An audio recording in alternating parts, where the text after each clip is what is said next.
At Kansas Insurance, we know one size doesn't fit all. In fact, our whole mindset is based on customized policies for you and your families. We're local, and we do what we do because we care about you. Think of us as brokers for your insurance needs. Working with Kansas Insurance gets you the award-winning service and attention to detail that only an independent agency can provide. All across Kansas, we're here to help you manage and plan for all types of risk. Contact a local agent today. Kansas Insurance. Local, independent, serving. At Fort Scott Community College, we understand that a scary part of figuring out your future isn't only answering the question, what should I do, but where do I belong? Maybe you belong here, preparing for a career in healthcare as part of Fort Scott Community College's nursing program. Or maybe you belong on stage as part of the Hounds band or theater department. I don't know where you've been or where you're headed, but I know we're saving a spot for you because you belong at Fort Scott Community College. Are you looking for a trusted partner in pet care? Look no further than Eudora Animal Hospital, proudly serving Eudora and the surrounding area since 1975. Eudora Animal Hospital offers a wide range of services, including wellness exams, surgeries, routine vaccinations, and emergency care. I just want to thank everybody in the community for trusting us with the care of their animals, and go Dogs! Schedule an appointment by calling 785-542-3265 or visit eudoravet.com.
This is your home for the Cardinals. Eudora Sports Live.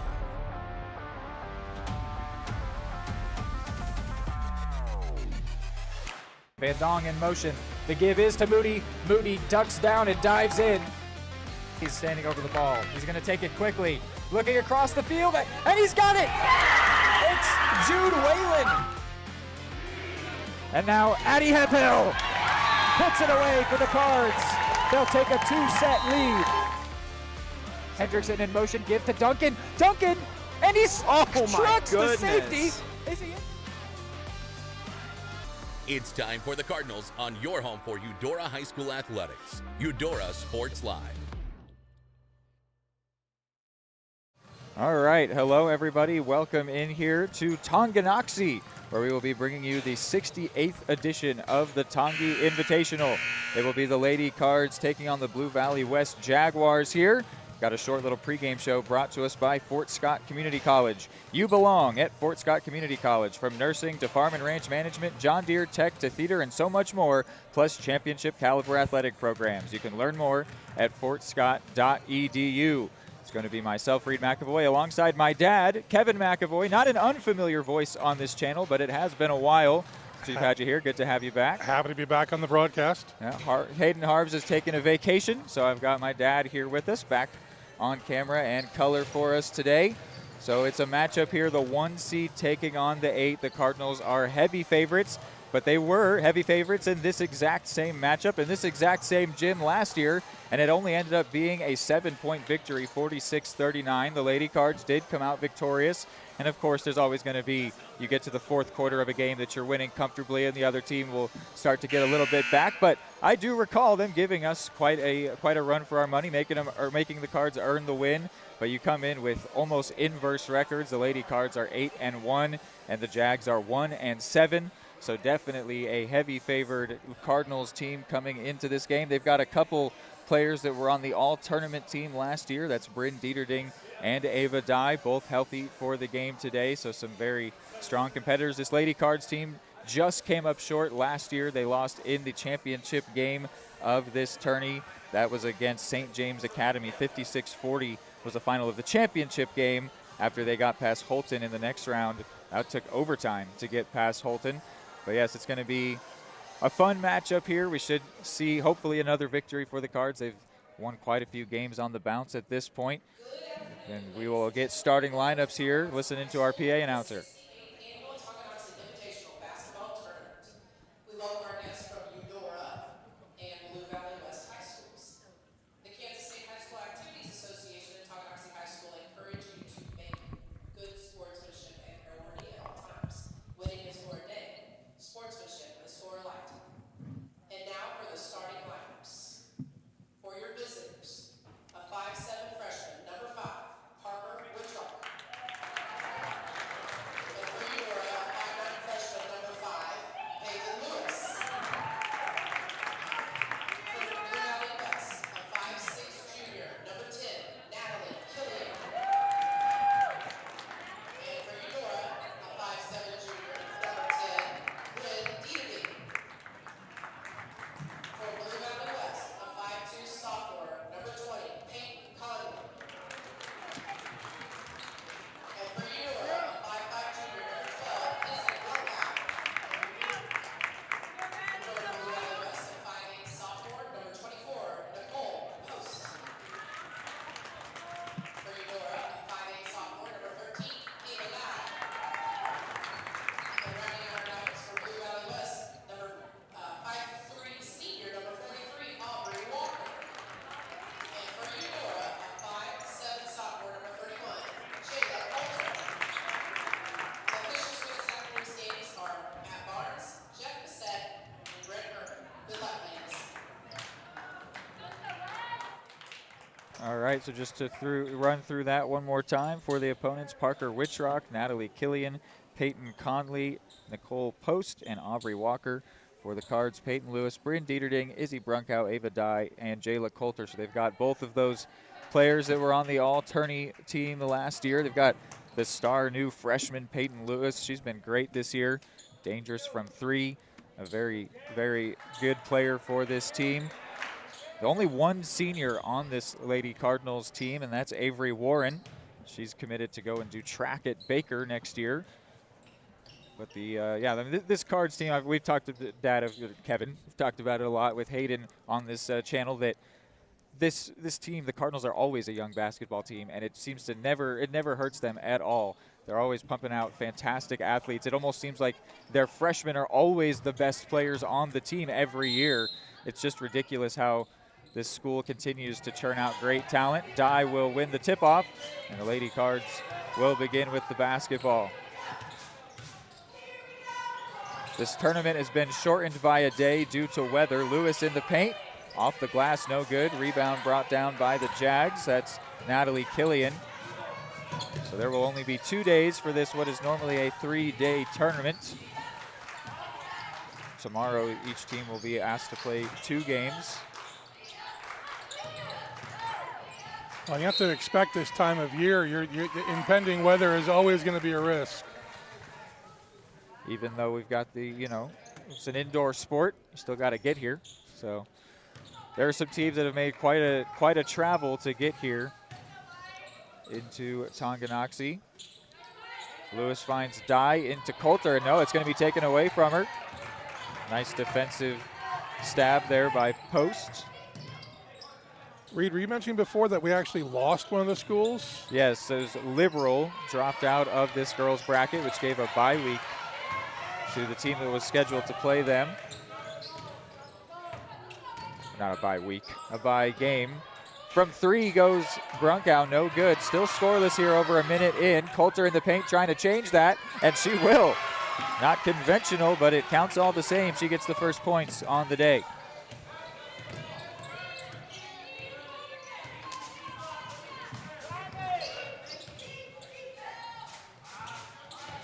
Yes, Liberal dropping out gave Olathe East, 7 seed, a bye into the next round. they will take that one. Absolutely. 7 seed would love an automatic win. Yeah. So they'll be asked to play a couple games tomorrow.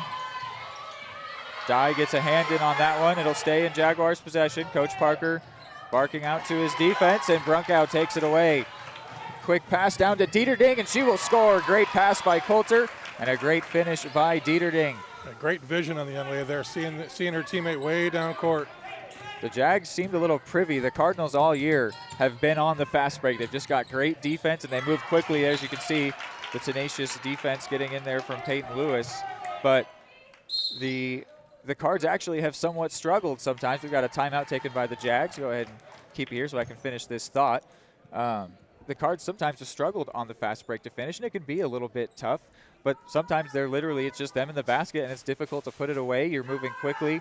The Jags had a lot of defense back on that one, but still Coulter was able to find Dieterding with a great pass, and Dieterding was comfortably able to put that one away. That's something that if the Cardinals can get really, really effective at scoring on the fast break, they will be almost untouchable, because that's the only thing. They're still putting up 50 points a game, which is where they want to get to. They're doing that without being perfectly effective or perfectly executing on the fast break. They will have some missed opportunities in every game, and if they can eliminate those, they will just be unstoppable. Got my scoreboard wrong here because we're not the home team. It's 4-0 to the Cards, not to the Jags. When you talk about unforced errors, Reed, that is a coach's mantra. Right, don't beat yourself. The Cards' defense is just fantastic, and there's going to be an example there, but then Lewis and Dieterding collide, and they end up giving the ball back, and points will be scored by Parker Wittrock, and now they're going to stop play, make sure Dieterding's all right. She is. They had taken the ball away effectively and then collided and turned it over. Substitute for the Jaguars, number 30 coming in. That is Mariah Williams checking into the game for Nicole Post. Dieterding looks all right after the collision with Lewis. But it did give the first points for the Jags. Dieterding wants a three. That one will bounce out off the rim. Brunkow comes away with it, and it's going to be a jump ball, which will go to the Jags. You know, this Cardinals defense, they're so good at marking. They can just they feels like they're suffocating other teams whenever they get down into the attacking part of the court. They often force what feels like unforced errors, but it's actually just great defense. Here's a mid-range shot that'll come up short, but oh, the putback no good from Wittrock trying to tie the game. Cards move down court quickly, and then there'll be a foul on the floor.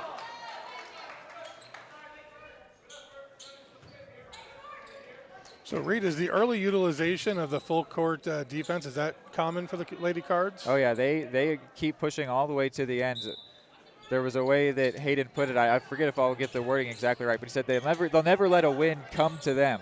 They're always going to earn it, even when they've got a 20, 30-point lead. If they get there, they are still working hard as if it's a close game. Lewis drains a three from the corner. Beautiful shot there.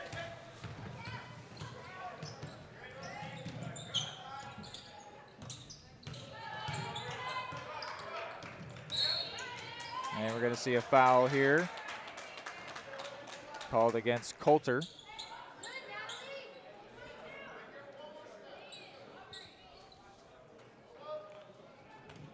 Once again, impressive passing from Lady Cards across the entire baseline there to find her in the corner for that long three.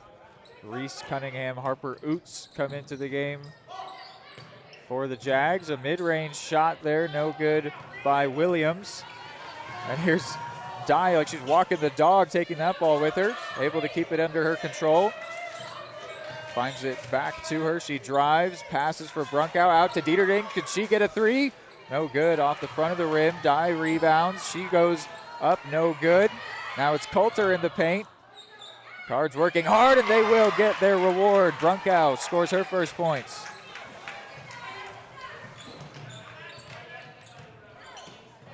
And now Lewis gets some hands up and takes this one away. What can she do?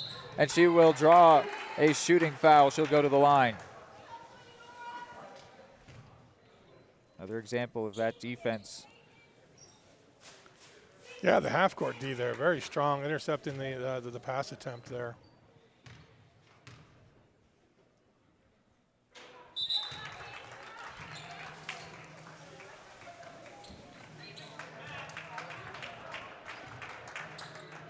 Triple change for the Cards. Avery Warren comes in, along with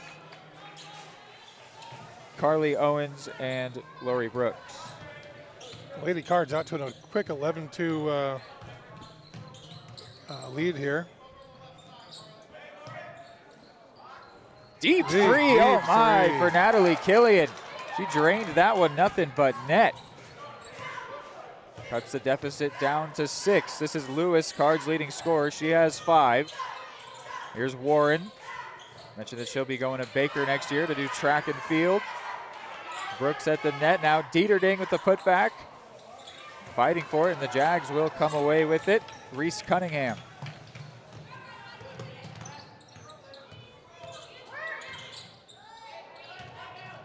Along the baseline, the looping shot no good from Oots. Now a whistle will blow for a foul.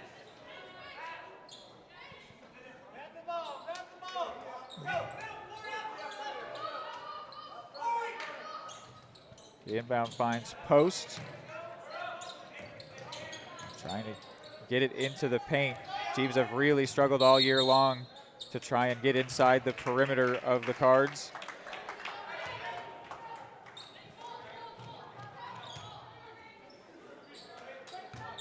And if you don't feel comfortable shooting from range against this defense, then you're not going to get to shoot at all for the most part.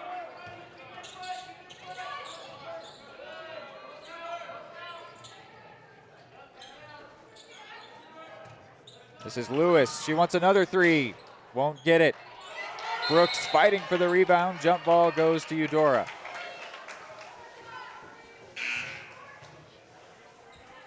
And now the Jags will send Peyton Conley. She was in the starting 5. She'll replace Parker Wittrock. Warren by herself in the corner. Lines it up but can't get it to go. And then a couple Cards fighting over the rebound. Dieterding passes on that chance for the 3. Brooks lost the handle on it, and it just touches paint out of bounds.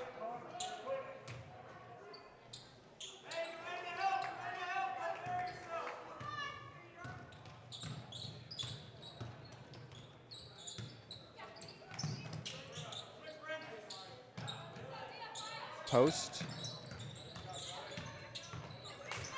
Cunningham with her eyes on her teammates, trying to find somebody, connects with Oots. Jags moving it around, but not content to take a shooting opportunity. Lewis will get hit with a foul. Team's second, her first.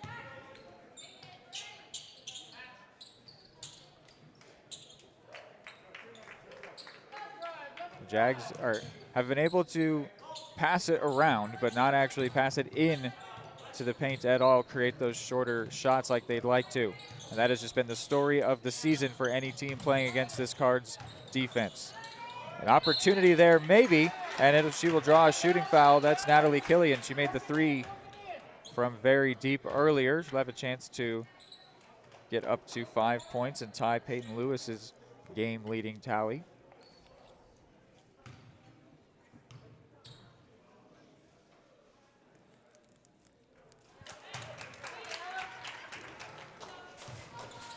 I'd certainly say, 10 games here into the season, Reed, the team certainly seems to be working well together. They know where their teammates are supposed to be, making great passes. Killian does very nicely from the line, so she does get up to 5 points, tied for the game leading scores. Dye with a nice move in the mid-range shot. First points for her. Remember, she was all tournament last year. Conley got a hand on that one, Coulter. And on the quick break, it's a basket for Owens, her first off the bench. Fantastic conversion there on the steal. The pass across, Warren intercepts it. This is how suffocating this team can be. Can they turn it into more points? They sure can. Yeah, the Jaguars are trying everything. They're getting the full court press. They try to fast break, and that gets picked off too. For the first time, the Cards have a double-digit lead. And that one almost taken away as well, and now it will be. This time, Dye slapped it to Warren. Brooks on the floor. And what do we got here? A call on kicking, looks like.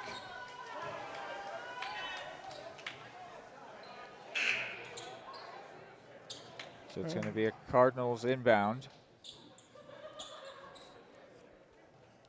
Yeah, that was a good run there for the Cards, both defensively and in terms of putting it in the basket. The Jags just could not escape it. If they score another, you might see them call a timeout just to take a breather. Here's Coulter driving, lays that one with the left hand, no good, but a foul will be called against Eudora.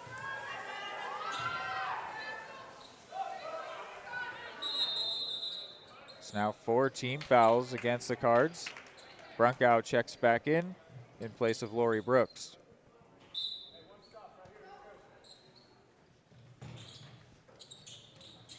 Shot clock off here, under 30 seconds to go. A nice pass there, brought in by Killian, just out of reach of Avery Warren. Here's Cunningham. And Warren will take that one away. She's being chased down, though, by a couple defenders. Out to Dye. She wants the three. Won't get it. Brunkow rebounds. That one no good. Coulter comes down with it. Still bouncing around. And now a foul is going to be called there along the baseline. Only 6 seconds remain here in the period. Foul is against Blue Valley West, so it's a Cards inbound. They've got enough time to develop a full play here, just enough. And that one, though, no good from Dye. Now 3 seconds. Can the Jaguars get anything? 1 second. Sent up by Killian, but it took a tip and is deflected, no good. So it's a 10-point lead for Eudora after 1.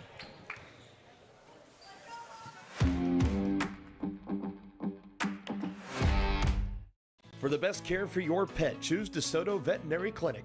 Dr. Matt Fair and his team are dedicated to providing high-quality medical care with compassion and a personal touch. They treat every pet as their own, ensuring they receive the attention and respect they deserve. For routine checkups, testing, vaccinations, chiropractic and acupuncture care, or surgical services, you can trust Dr. Fair and his team at DeSoto Veterinary Clinic. Call 913-585-1115 to schedule an appointment today or visit DeSotoVetClinic.com.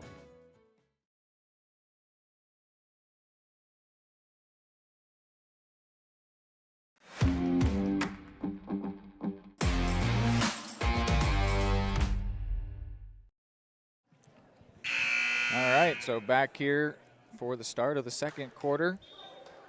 It took us more than a minute to get our first points, but then the Cards had a good run in there for a minute. They just kept smothering them on defense and then turning it into points on offense. And this whole season, it's been their defense creating chances and their offense doing well enough. If you put up 50, 60, 70% of the chances, whatever, and that defense is going to continue stopping the other team from scoring. That is a recipe for success for this Cardinals team. And they're off to a good start here through the first quarter.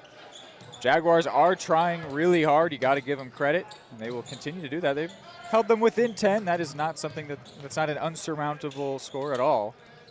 Well, it's almost cliche how streaky basketball is. You can easily rattle off 4 or 5 shots and get right back into a game. Just going to have to be able to hold on to the ball, complete their passes. That one's going to be tipped by Brunkow, and they will come away with it. Jayla Coulter ends up grabbing the loose ball. Couldn't get a clean shot off. Wanted a foul, won't come. Here's Killian. The Jaguars survived that one in terms of giving it away, but not giving away any points. This is Wittrock. She'll be knocked to the floor by Lewis. That's a second personal against her, first of the quarter.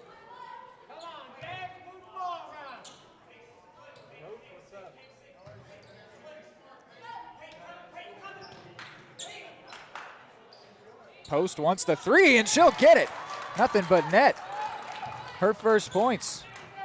She was largely uncovered coming out of that inbound scenario, and that was a mistake, unfortunately. Well, I mentioned the only way you're going to be able to get any shots off that aren't contested is if you're comfortable shooting from range. And here's the Jaguars giving the Cards a taste of their own medicine. That one bounces off the foot of Dye, and we've got a foul there called against Peyton Conley. So in the end, it'll be a Eudora ball. They do take it away after giving it away. But if the Jags can continue to drain threes, that's twice now that they've had threes go for them, and it was even nothing but net, a clean score a couple times.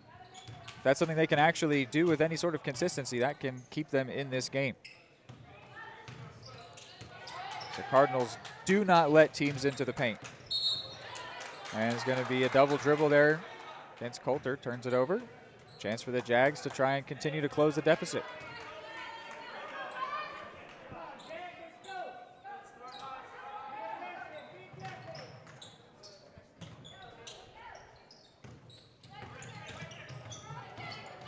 Killian being double teamed and connects with Cunningham really nicely.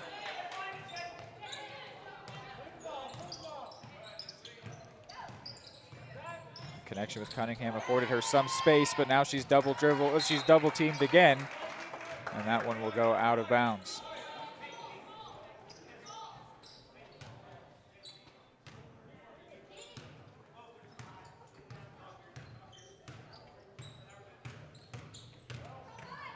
Dieterding puts that one up. It'll be an and one.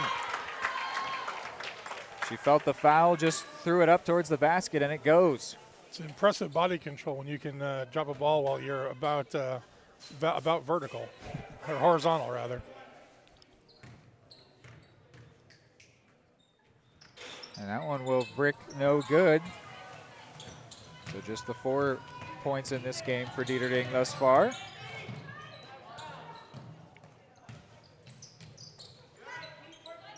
Going for it is Killian. Maybe she's heard our analysis, thinking that they've got to try and pull up from 3. That one did not go for her, though. Brunkow has it taken away from her. Goes last off the foot of post, so it's a Cardinals inbound.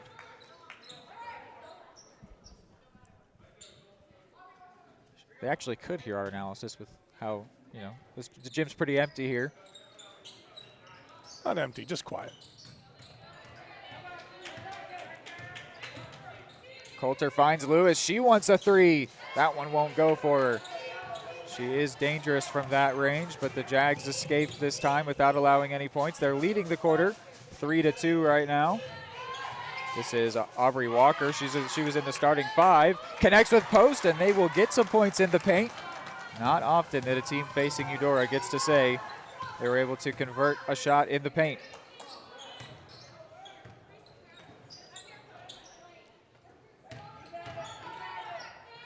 Coulter puts that one up, and she's got a quick response.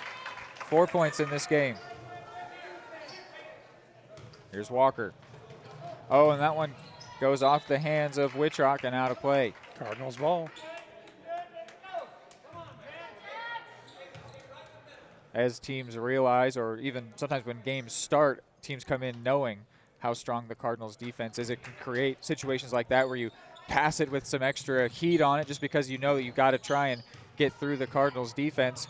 And so what can look like an unforced error is just a credit to how good the Cardinals defense is, but their offense is rolling. Jayla Coulter tucks that one away. She now is the game's leading scorer with 6.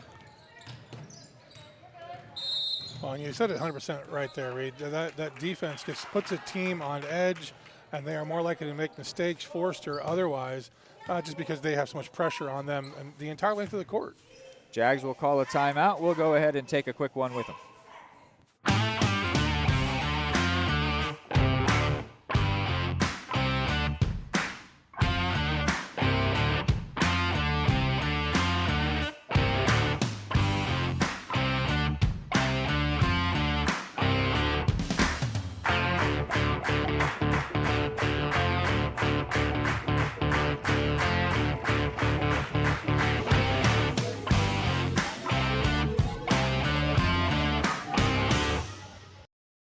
Are you looking for a trusted partner in pet care? Look no further than Eudora Animal Hospital, proudly serving Eudora and the surrounding area since 1975. Eudora Animal Hospital offers a wide range of services, including wellness exams, surgeries, routine vaccinations, and emergency care.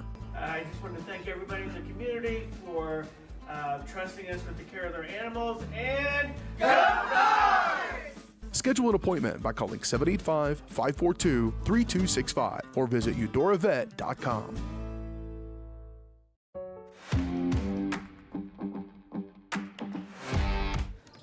All right, back out of the Blue Valley West timeout. We've taken a couple in this first half.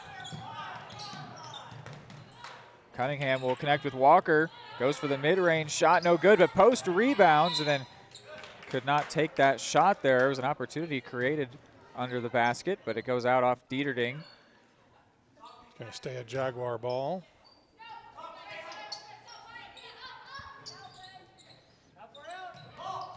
They find Cunningham in to try and connect with Wittrock. She gets into the paint, passes out for Post, who's uncovered for the mid-range shot and gets it.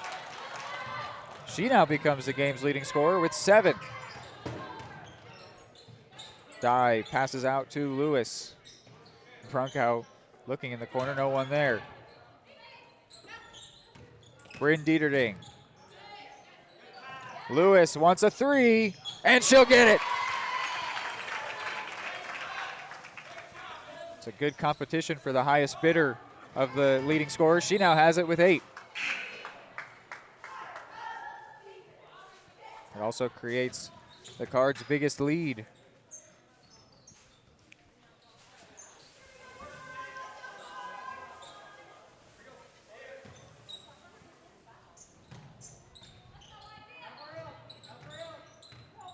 Three and a half to go before halftime.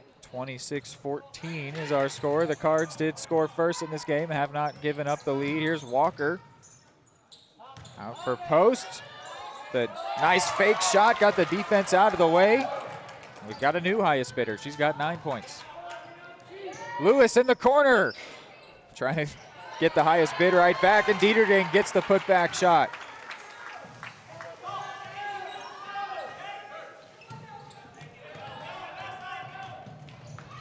This is Macy Ulcer getting into the game for the first time. Cunningham wants a 3 all by herself. Bounces no good off the glass. Dye takes her time leading the team down, finds Coulter, and she's gonna get an and 1. Hey, impressive body control for these ladies, just getting down there, getting fouled, and still getting their shots in.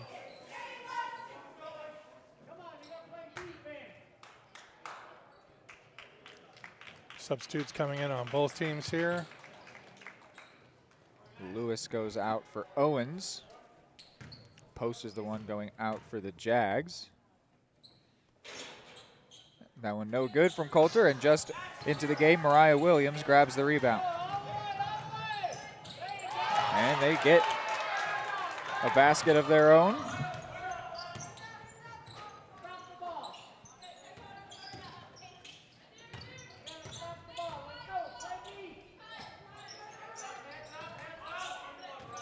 Dieterding puts that one up, another and 1. So if you're going to spend a foul on defense, you'd always rather them not score while doing it.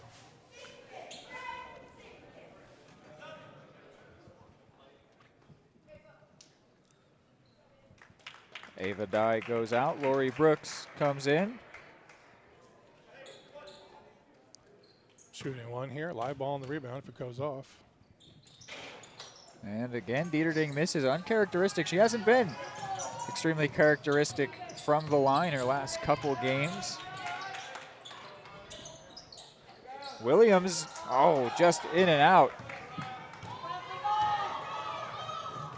Owens finds Brooks. A couple substitutes connect for a basket.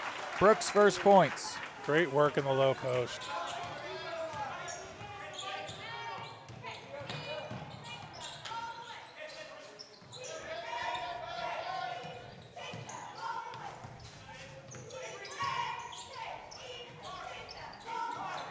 This is Wittrock. Goes right from the free throw line off the back of the rim and out. Rebounded Coulter. up court. Oh, look at that. And Coulter will go to the line where she's 0 for 1 thus far. Chance to become our first player with double-digit points if she can make them both. That puts the Jaguars at 5 team fouls already. So that sends the Cards into the bonus with 1:36 to go. More subs on both squads. 3 for the Jags. Brunkow in for Dieterding for Eudora.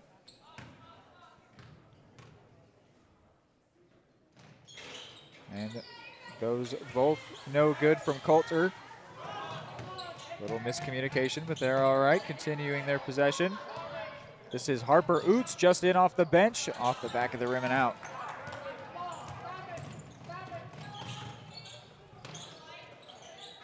Izzy Brunkow. Avery Warren from the corner gets it. Her first points. Beautiful ball movement around the top of the arc there. Great three-point shot. And then that one will go out of play. Again, those errors that are, they look unforced, but it's because they're so hurried trying to work against this Cardinals defense. They know how suffocating they can be. And after a 17-point first quarter, which was pretty characteristic for your average Cardinals game, they've already put up 20 here with about a minute to go, and they're also in the bonus. So they will have some opportunities to add more.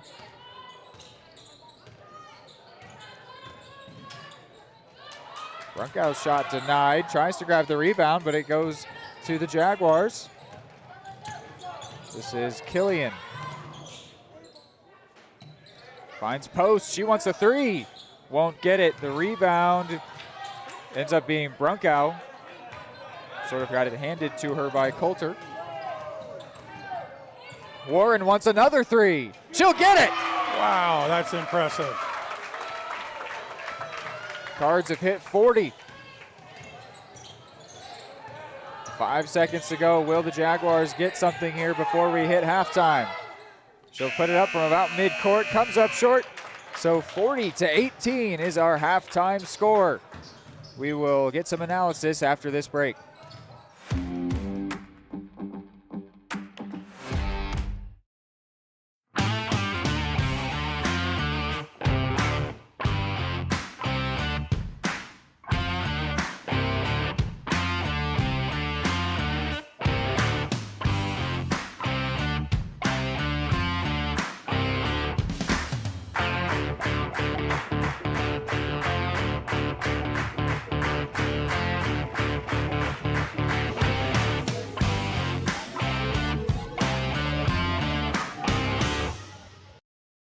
Are you looking for a trusted partner in pet care? Look no further than Eudora Animal Hospital, proudly serving Eudora and the surrounding area since 1975. Eudora Animal Hospital offers a wide range of services, including wellness exams, surgeries, routine vaccinations, and emergency care.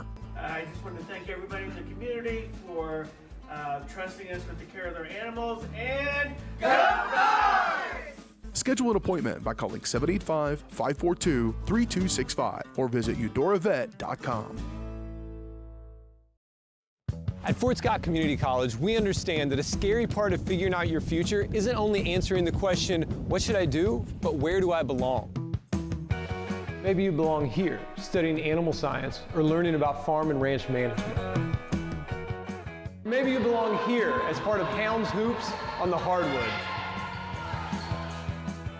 I don't know where you've been or where you're headed, but I know we're saving a spot for you because you belong at Fort Scott Community College.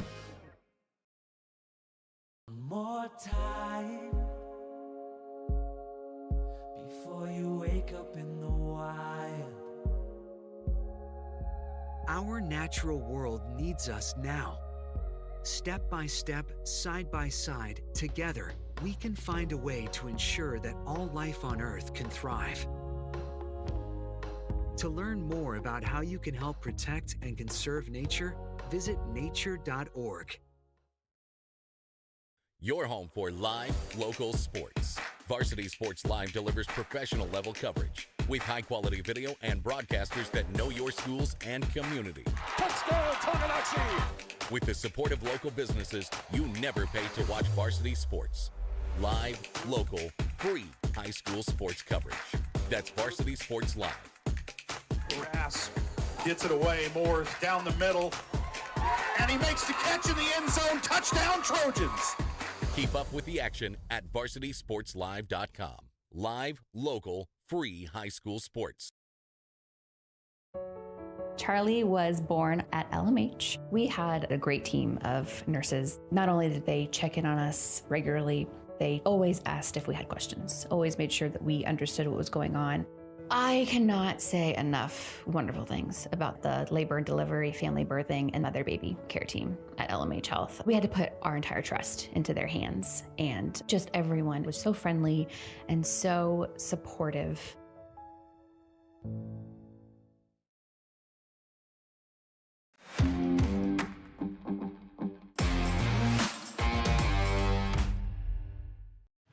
All right, halftime show brought to us by Attic Storage of Eudora. Attic offers climate-controlled units, RV and vehicle storage, plus clean, move-in-ready spaces. They're a veteran-owned, community-focused business that features monitored 24/7 access with friendly on-site managers. Rent, reserve, and pay online anytime at attic-storage.com. So, 40-18 that quarter. The Cards put up 23, but Blue Valley West put up 11. Better than the 7 that they put up in the first quarter, but the Cards 17 in the first quarter, 23 in the second. They're being very consistent. They're already well on their way to what we've deemed this season their magic number, which is 50. That tends to be plenty for them to win any given game. I mean, this is a game they were always expected to win, so we are well on track for that expectation. You can also see on your screen, we've got the boys warming up here. That will be right after this game is done, right here on this same live stream, so you won't have to go anywhere as they will be taking on Schlegel. But what's your analysis on the way that first half played out, Kevin? All right, so if I'm the coach in the locker room for the Lady Cardinals, talking about what went well, the defense was great. Defense was in the right places, putting pressure on ball movement, stealing, and then converting those steals into points. Also, the passing, great vision from the young ladies, and tenacity, going to the hoop. What didn't work well? They had some lapses in defense underneath. Number 24 for the Jaguars. Post, yeah. Nicole Post, got open for numerous shots. She lives completely uncovered on one of the inbounds. She's their leading scorer with 9. Yeah, so I think that's going to be the tune-up there, is making sure not leaving the uncovered shooter. But I think there's a lot to build on, obviously, for the Lady Cards. For the Jaguars, wow, this is going to be a challenge, right? So you're going to redefine victory for what the Lady Jaguars are looking at here, and that's going to be ball movement. That's going to be getting clean shots, and you probably know there's lower chances of actually pulling the victory out here. So you want to make this a really good training session to show success for the future for the Lady Jaguars. I think that they've, for a large extent, they've treated it that way. You can see they're fighting really hard. They're taking it as an opportunity to learn, not dropping their heads at all. If they feel comfortable pulling up for a couple more threes, those are really impressive. But they were also able to find their way into the paint every once in a while. It's really hard, and it's honestly, if that becomes your main objective, is getting to the paint, you're going to have to accept that you're not going to beat the Cardinals. You might get there every once in a while, and that'll be a big victory when it works, and you should learn from it. But if that's your main goal on offense, it's not really going to work out. Right, but what's working well for them is old school basketball. Follow your shot, right? When I was a player, that was you. Every coach said that. Follow your shot, and so their inside opportunities are most often coming on their offensive rebounds. It's not always going to be on ball movement. And so getting young ladies down there into the paint, fighting for the rebound, and then getting the ball back up intelligently. Lady Cards not fouling. That's been impressive.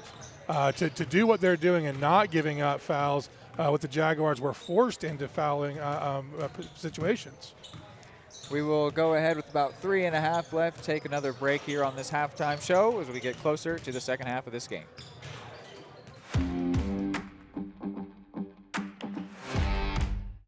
At Kansas Insurance, we know one size doesn't fit all. In fact, our whole mindset is based on customized policies for you and your families. We're local, and we do what we do because we care about you. Think of us as brokers for your insurance needs. Working with Kansas Insurance gets you the award-winning service and attention to detail that only an independent agency can provide. All across Kansas, we're here to help you manage and plan for all types of risk. Contact a local agent today. Kansas Insurance. Local, independent, serving you. Everybody can make something, because I think everyone has a spark of creativity, and the reason that I have to keep making is because I don't think my life would be as fulfilling without it. If you make things yourself, that means you're not cowering in fear. You're out there taking chances. That, I think, is my way of saying I love you to the world. All right, now I want to hear why you make. Share your own Why I Make story today. Visit whyimake.org.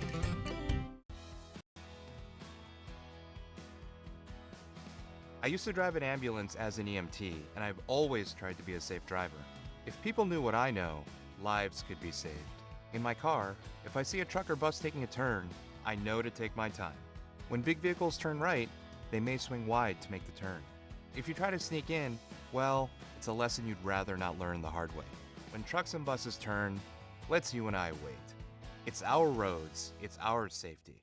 Hey, I'm Mike Grope, here today to encourage you to connect with 811 before you dig. And I'm Micro, and I'm here because I love to dig in the dirt. It's true. He's also here because he's very small and not that bright. Here, for instance, we can see Micro doing what he loves to do.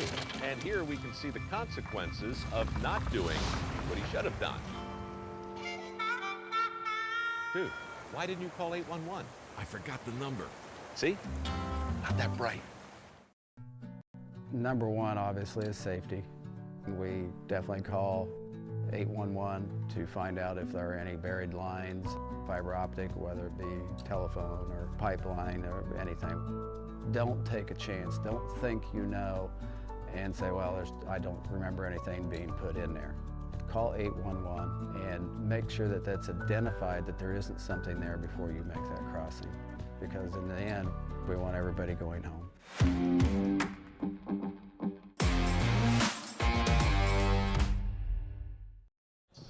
All right, we are back in for the third quarter here.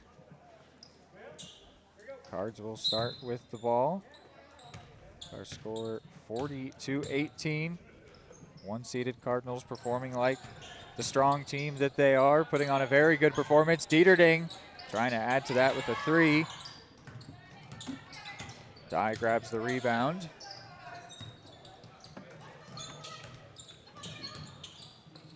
Trying to get it across to Lewis, but it got tipped. Found Dieterding, who connects with Dye really well and scores. She scores really well.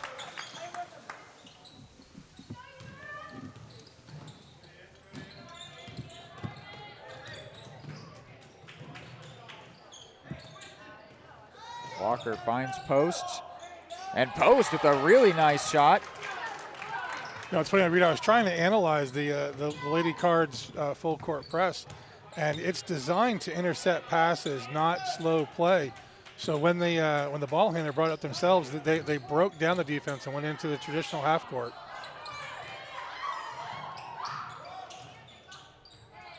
And that one will go for Dye.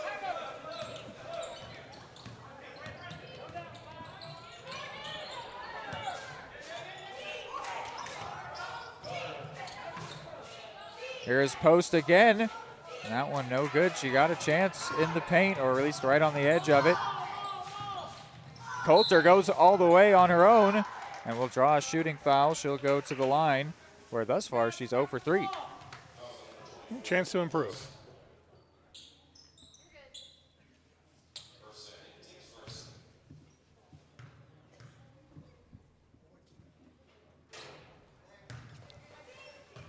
You know, Reed, not that anyone cares or enforces this rule. What you got? But the defense is only supposed to have 3 players in the blocks on the foul shot, not 4. But that is one of the least enforced rules in basketball history. It's got to be that and traveling. at least in the NBA, when you get to the high levels.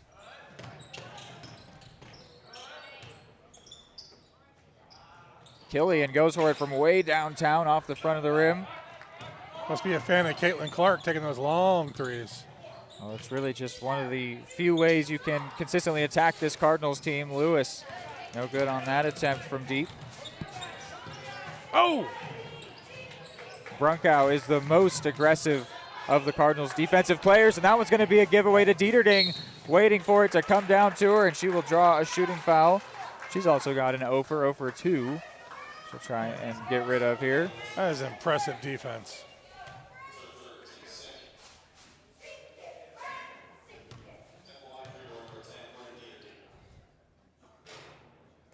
Interesting seeing this Cardinals team struggle at the line. That is not something that normally is a problem for them. The only shot in basketball that does not change from practice to the game. And generally the Cards are really good at it, especially Dieterding. She gets her first from the line.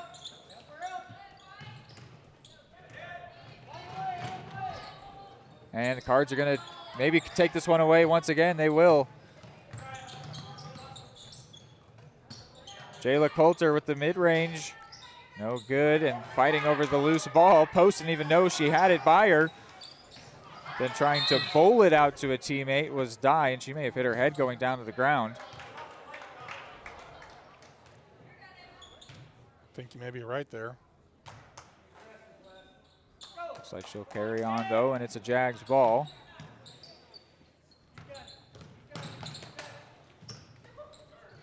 Post with a nice pass to Killian, but she didn't get the handle on it right away. Nice move, though, and she scores.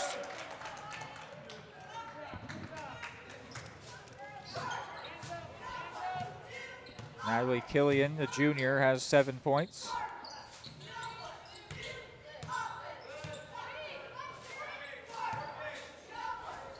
Dieterding gets that one to go. Wow, what a beautiful drop. Puts her at 12. Is that high score or is that just close?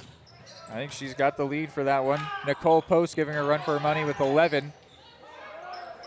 That one no good from Wittrock. Walker tried to keep it in.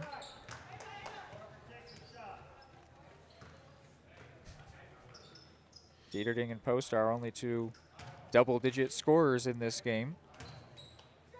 Got a few Cardinals on the cusp. Killian has 7 for her team. Bounce pass finds Lewis. Now the corner, Dieterding again. No good.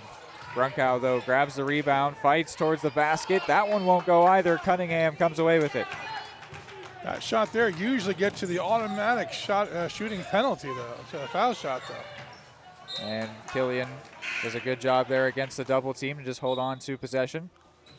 They can now make a couple substitutions. They send in Mariah Williams and Abby Ely. Cards also send in Warren and Brooks. Oh, and I missed Owens as well. Goes in for Dieterding, Brunkow, and Dye.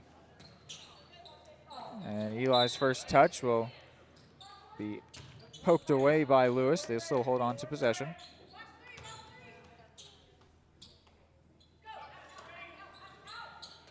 Directing traffic, Killian trying to find someone to connect with, finds a teammate there, that's Williams. She couldn't get it to go. The Jags have found the occasional opportunity, at least on the edge of the paint.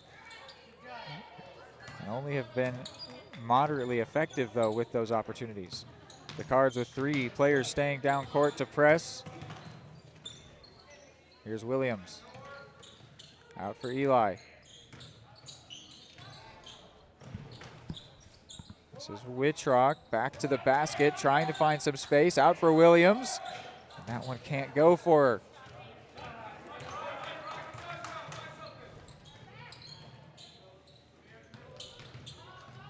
Owens drives to the basket. Oh, man.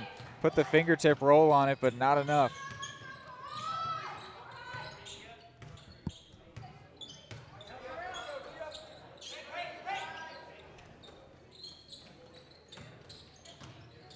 Eli off the back of the rim, no good.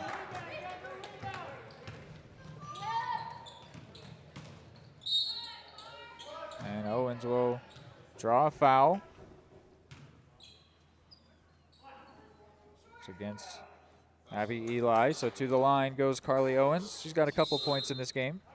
And already the third team foul here in this quarter for the Jaguars. And the Cards will go ahead and take a timeout, so we'll do the same.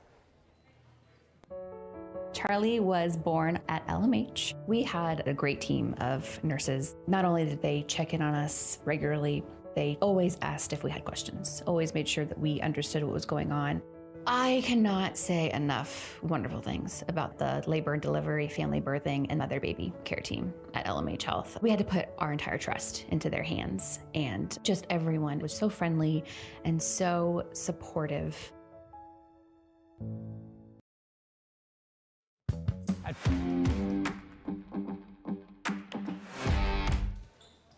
All right, back from the timeout. Owens will take her free throws. Inbound on the floor. Okay, not a shooting foul. Pass, Lewis able to high point it. They roll it out to Warren, and she drains it. That's her third three of the game.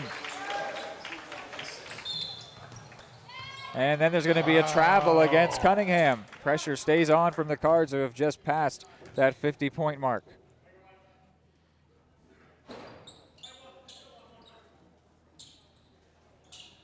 Run that three-point play again. Avery Warren is open, the Cards' lone senior. Oh. That one over the head of Coulter into the backcourt. That will be a giveaway.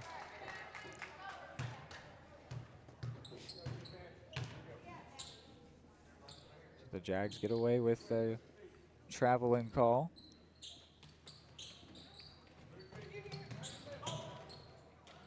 After an 11-point second quarter, they've only put up 4 points thus far here in the third. Another steal for the Lady Cardinals. Oh, and a turnover. Bounces away from Lewis. She grabs it right back. Out for Warren. Could she do it again? She sure can. All of a sudden, she's got 12. She's tied for the game's lead. Those are all off the bench and all from behind the three-point line.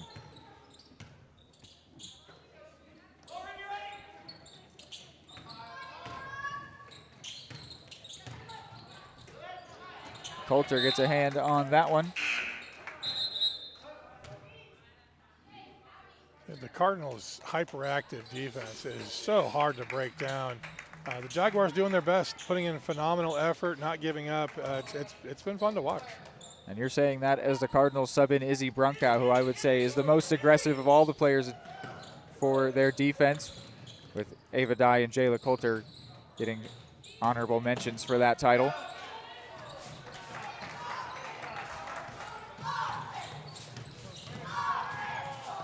In the corner, Warren wants another one. Oh. That time it's no good. That would have been a perfect 5 for 5.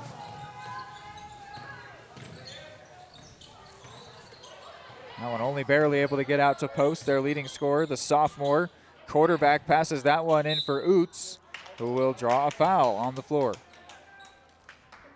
I should clarify, because I think there's 3 Ootses on this roster. That's Harper Oots.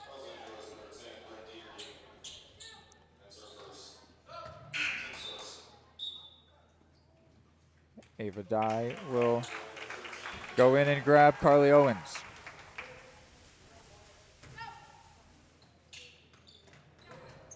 Post puts that one up, the high arcing shot, no good. And then Dieterding pokes it out of bounds, knocking it from the hands of Peyton Conley. It'll stay Jaguar ball.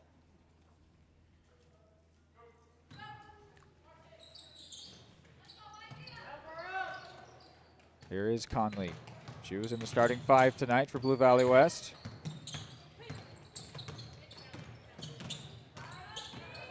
Some tough contact there against Dieterding. In for Harper Oots, and she just put that one a little bit too shallow.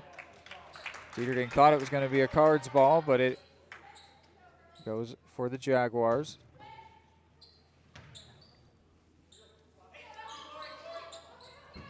Inbound finds post, just on the edge of the paint, no good off the board. And then going to the floor there is Brooks under pressure, and it's going to be a foul. 4th team foul against BVW. Be intrigued to see if any of the young ladies for Blue Valley West are already in foul trouble themselves. They've got Post up at 3. I would hate to lose her to foul trouble. Wouldn't be surprised if they start platooning her to avoid that. Dieterding gets a 3. Going to the ground was Post. They're calling in, and they've got a foul after the basket. So the 3 is good, but then Ava Dye is getting hit with the foul. Team second, her first. Interesting. I did see Nicole Post end up on the ground. I'm thinking those two things are related.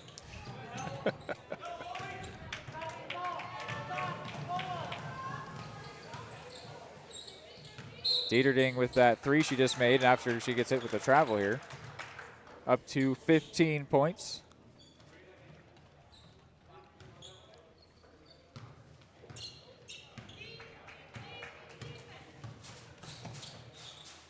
This is Cunningham. Only the 4 points thus far in this quarter for the Jags. That would be their lowest tally. They put up 7 in Q1, 11 in the second. Nicole Post just can't score this half. Dieterding with a long 2, no good. So 57-22 is our score at the end of 3. Charlie was born at LMH. We had a great team of nurses. Not only did they check in on us regularly, they always asked if we had questions, always made sure that we understood what was going on. I cannot say enough wonderful things about the labor and delivery, family birthing, and mother baby care team at LMH Health. We had to put our entire trust into their hands, and just everyone was so friendly and so supportive. Are you looking for a trusted partner in pet care? Look no further than Eudora Animal Hospital, proudly serving Eudora and the surrounding area since 1975. Eudora Animal Hospital offers a wide range of services, including wellness exams, surgeries, routine vaccinations, and emergency care. I just want to thank everybody in the community for trusting us with the care of their animals, and go Dogs! Schedule an appointment by calling 785-542-3265 or visit eudoravet.com. Back here for the 4th quarter. Cards with a sizable lead here in a game they were always expected to win. Got some new faces out there on the court. Marley Folks being among them, along with Aspen Spellman, Emma Sarber. I think the lead may be sufficient for Coach. The full court press has been taken off.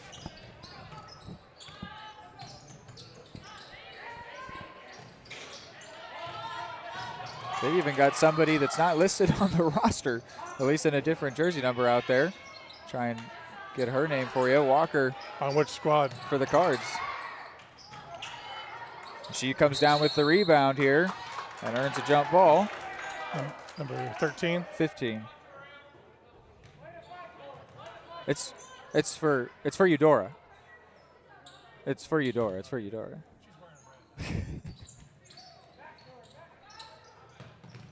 Here's Walker. Post. Can't get it. Rebound is Marley Folks.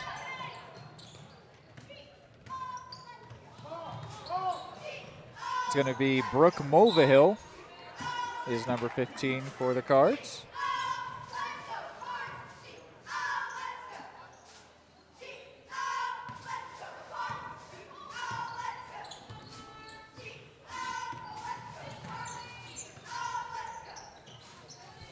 In for Wittrock, who will draw a shooting foul off of Lori Brooks.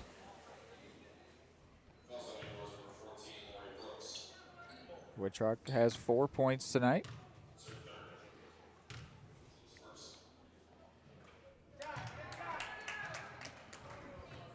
Hard to imagine, but would any of the Cardinals be in foul trouble? They haven't given many fouls tonight. Yeah, Lewis I think has given up a couple.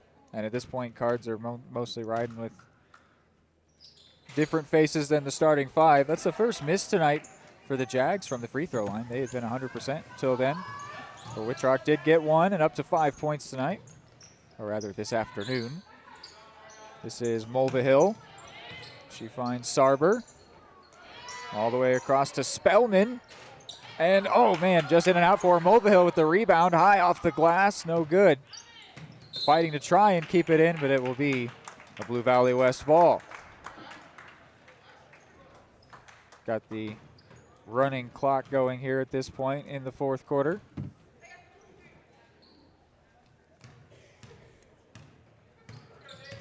We're talking about fouls. Brooks, who just got called for one, and she's also up to 3.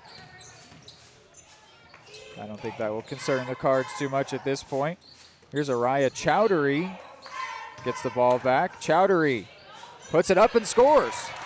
Couple points off the bench. Ariana Chowdhury.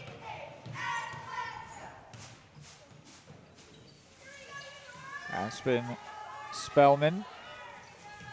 Across, this is Emma Sarber. Oh, and she drains it. A beautiful three-point shot that was. The high arc, the rainbow came down, nothing but net. In for Wittrock, she couldn't get it. Mulvihill brings it down.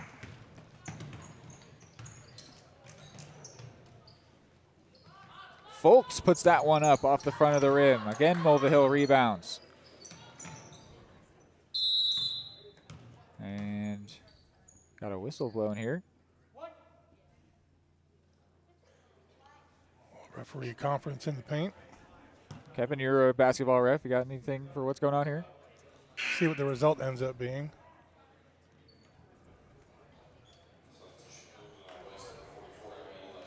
Nothing. I got nothing for you. Okay. Well, Jags made a sub. Abby Eli got sent in place of Wittrock. Trying to find the Brooks in the paint, but she was triple teamed, so Chowdhury comes away with it. Here's Cunningham. Now Eli. 3.5 to go. Here's Williams. Wants the 3. Won't get it.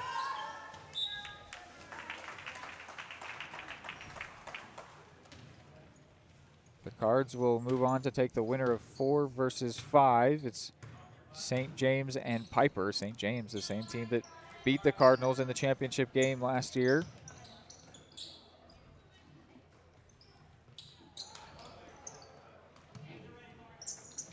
Sarber gets it across to Spellman, into Brooks in the paint. Scoops it out for Mulvihill. And now going for it there is Folks, and it'll go. Not a swish, but still 3 points. Couple players here in this fourth quarter have drained a 3. Chowdhury with a long 2. Didn't quite set her feet how she would have wanted. Here's Aspen Spellman finding Mulvihill. Out for Folks, and now Sarber. And that one over the head of everyone on this side from Brooks.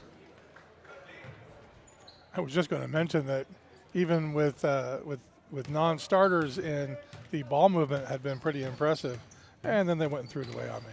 Well, that's what Hayden was referring to when he said this team never lets a win come to them. Even when they put in players off the bench, they are fighting to earn extra minutes and fighting to show what they are capable of. Williams wants that one to go, but it won't. Mulvihill.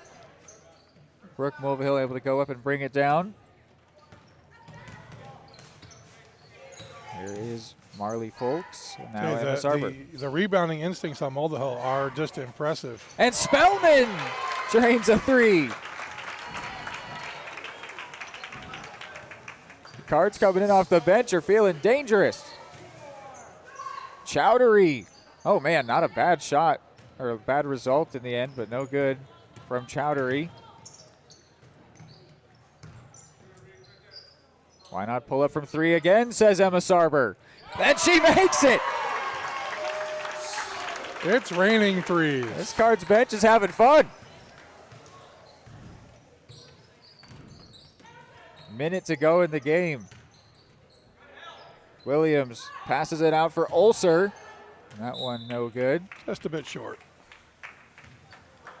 Prefer to hit the inside of the net as opposed to the outside. Do we see another basket? Do the Cards hit 70?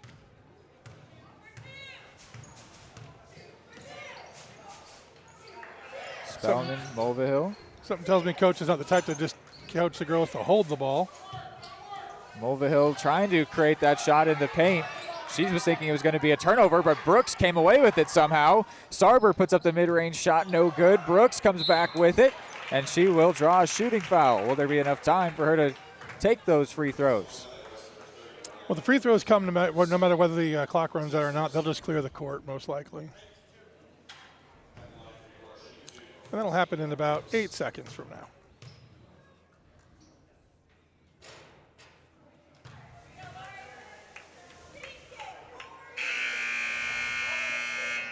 And they won't have her take the last one, so the Cards won't hit 70. But it is a very good game for the Cards, especially so for their bench. They went and had a lot of fun. 69-25 is the final score. We will wrap that game up and then transition into post-game for the boys' game. Keep it right here on Eudora Sports Live. Are you looking for a trusted partner in pet care? Look no further than Eudora Animal Hospital, proudly serving Eudora and the surrounding area since 1975. Eudora Animal Hospital offers a wide range of services, including wellness exams, surgeries, routine vaccinations, and emergency care. I just want to thank everybody in the community for trusting us with the care of their animals, and go Dogs! Schedule an appointment by calling 785-542-3265 or visit eudoravet.com. More time before you wake up in the wild. Our natural world needs us now. Step by step, side by side, together, we can find a way to ensure that all life on Earth can thrive. To learn more about how you can help protect and conserve nature, visit nature.org. Your home for live, local sports. Varsity Sports Live delivers professional level coverage with high-quality video and broadcasters that know your schools and community. Touchdown, Tonganoxie! With the support of local businesses, you never pay to watch varsity sports. Live, local, free high school sports coverage. That's Varsity Sports Live. Grass gets it away. Moore's down the middle. And he makes the catch in the end zone. Touchdown, Trojans. Keep up with the action at varsitysportslive.com. Live, local, free high school sports. Charlie was born at LMH. We had a great team of nurses. Not only did they check in on us regularly, they always asked if we had questions, always made sure that we understood what was going on. I cannot say enough wonderful things about the labor and delivery, family birthing, and mother baby care team at LMH Health. We had to put our entire trust into their hands, and just everyone was so friendly and so supportive. At Fort Scott Community College, we understand that a scary part of figuring out your future isn't only answering the question, what should I do, but where do I belong? Maybe you belong here as part of Fort Scott Community College's John Deere Tech program. Maybe you belong here as part of the perennial playoff-bound Greyhound baseball team. I don't know where you've been or where you're headed, but I know we're saving a spot for you because you belong at Fort Scott Community College.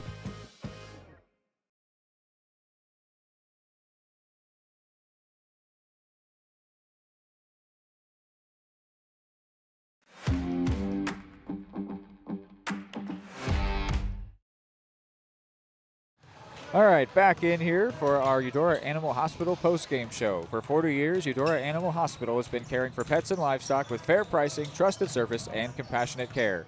Pet owners from across the region trust their four-legged friends to Eudora Animal Hospital. To learn more, visit eudoravet.com. So a 69-25 victory for the Lady Cards. Very comfortable win, much more comfortable than the 7-point victory they had last year over the same opponent here in this tournament. And that's going to be down to the defensive performance from the Cardinals, just fantastic. And then just for fun, the bench getting in there and making it absolutely rain threes. It's, of course, going to also add on to the tally. And they were doing that during the game, too. Avery Warren she's drained 4 threes during the game. She was fantastic. The Cardinals just played really, really well. Some great performances. Well, we can get into point tallies, but Kevin, I want to throw it to you and just ask, what did you see in that game? What's your analysis of it on the whole? Well, I got to say, so the second half, slightly different game. The Jaguars came out with purpose, and early on they were able to get shots and hold the Cardinals down. But then the threes started falling, and there really wasn't any recourse for the Jaguars. They did their best. They held their heads up high. But when your bench is dropping 15, 18 points with 3-pointers, there's not much you can do on that side. But they did well. They represented their team well. Yeah, I think that second half was a very different game. The Jaguars only put up 7 points in the second half. They put up 7 points in the first quarter. They put up 11 in the second quarter. Their first quarter went the first half went a lot better for them than the second half, and that's going to expected with fatigue. They had a smaller bench than the Cards, and actually they have a large roster, but they a smaller amount of players they felt comfortable using than the Cards did. And yeah, I mean the Cardinals were just absolutely making it rain. A fantastic game for them. We can look at some point tallies here. First for the Cards, Avery Warren put up 12, Aspen Spellman with 3, Peyton Lewis with 8, Bryn Dieterding with 15, Marley Folks with 3, Izzy Brunkow with 2, Ava Dye with 8, Lori Brooks with 2, Carly Owens with 2, Jayla Coulter with 8, and Emma Sarber with 6. On the Jaguar side of things, Parker Wittrock put up 5, Natalie Killian with 7, Ariana Chowdhury got 2, Nicole Post put up 11, and that is it for the Jags. So a good win for the Cards. They get their 9th win on the season. They advance to play the winner of 4v5, and that game should be here on Varsity Sports Live. We're still figuring out how we're going to cover tomorrow because with them canceling the third day, they've moved games all the way up to I think it's as early as 8:30 a.m. Wow, that's early. We might end up missing the morning games and picking up the afternoon ones. We're still figuring that out on our end, but we will definitely try and do our best to get you the best coverage we can from this Tongi Invitational for both the Lady Cards and the boys. And the boys are coming up next here. When we're back, it'll be the pregame show. We'll look a little bit into this matchup that they have against Schlegel.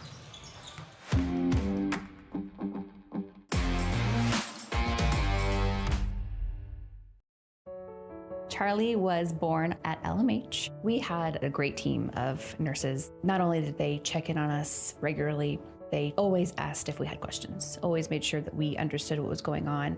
I cannot say enough wonderful things about the labor and delivery, family birthing, and mother baby care team at LMH Health. We had to put our entire trust into their hands, and just everyone was so friendly and so supportive.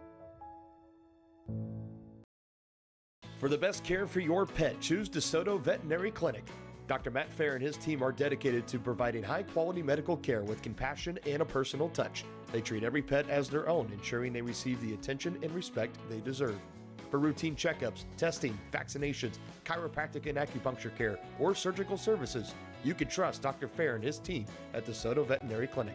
Call 913-585-1115 to schedule an appointment today or visit DeSotoVetClinic.com. At Fort Scott Community College, we understand that a scary part of figuring out your future isn't only answering the question, what should I do, but where do I belong?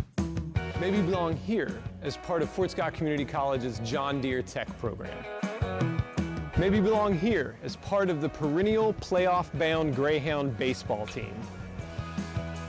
I don't know where you've been or where you're headed, but I know we're saving a spot for you because you belong at Fort Scott Community College.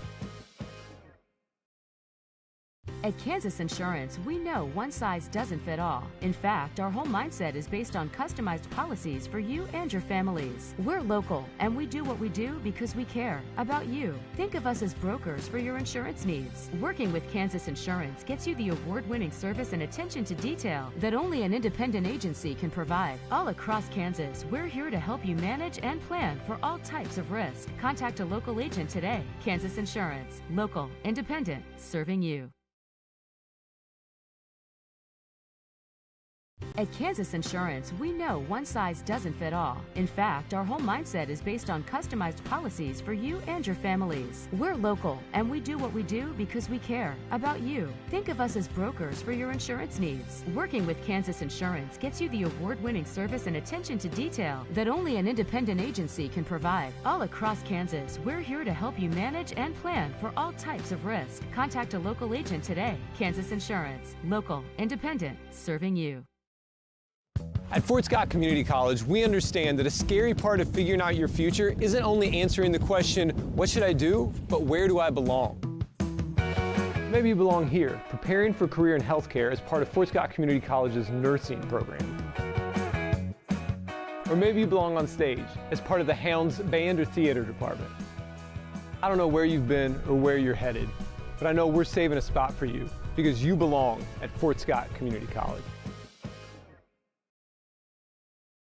Are you looking for a trusted partner in pet care? Look no further than Eudora Animal Hospital, proudly serving Eudora and the surrounding area since 1975. Eudora Animal Hospital offers a wide range of services, including wellness exams, surgeries, routine vaccinations, and emergency care.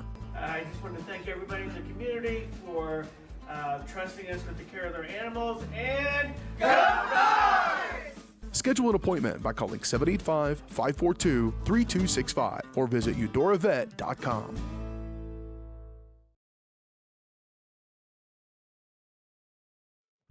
At Fort Scott Community College, we understand that a scary part of figuring out your future isn't only answering the question, what should I do, but where do I belong? Maybe you belong here as part of Fort Scott Community College's John Deere Tech program. Maybe you belong here as part of the perennial playoff-bound Greyhound baseball team. I don't know where you've been or where you're headed, but I know we're saving a spot for you because you belong at Fort Scott Community College.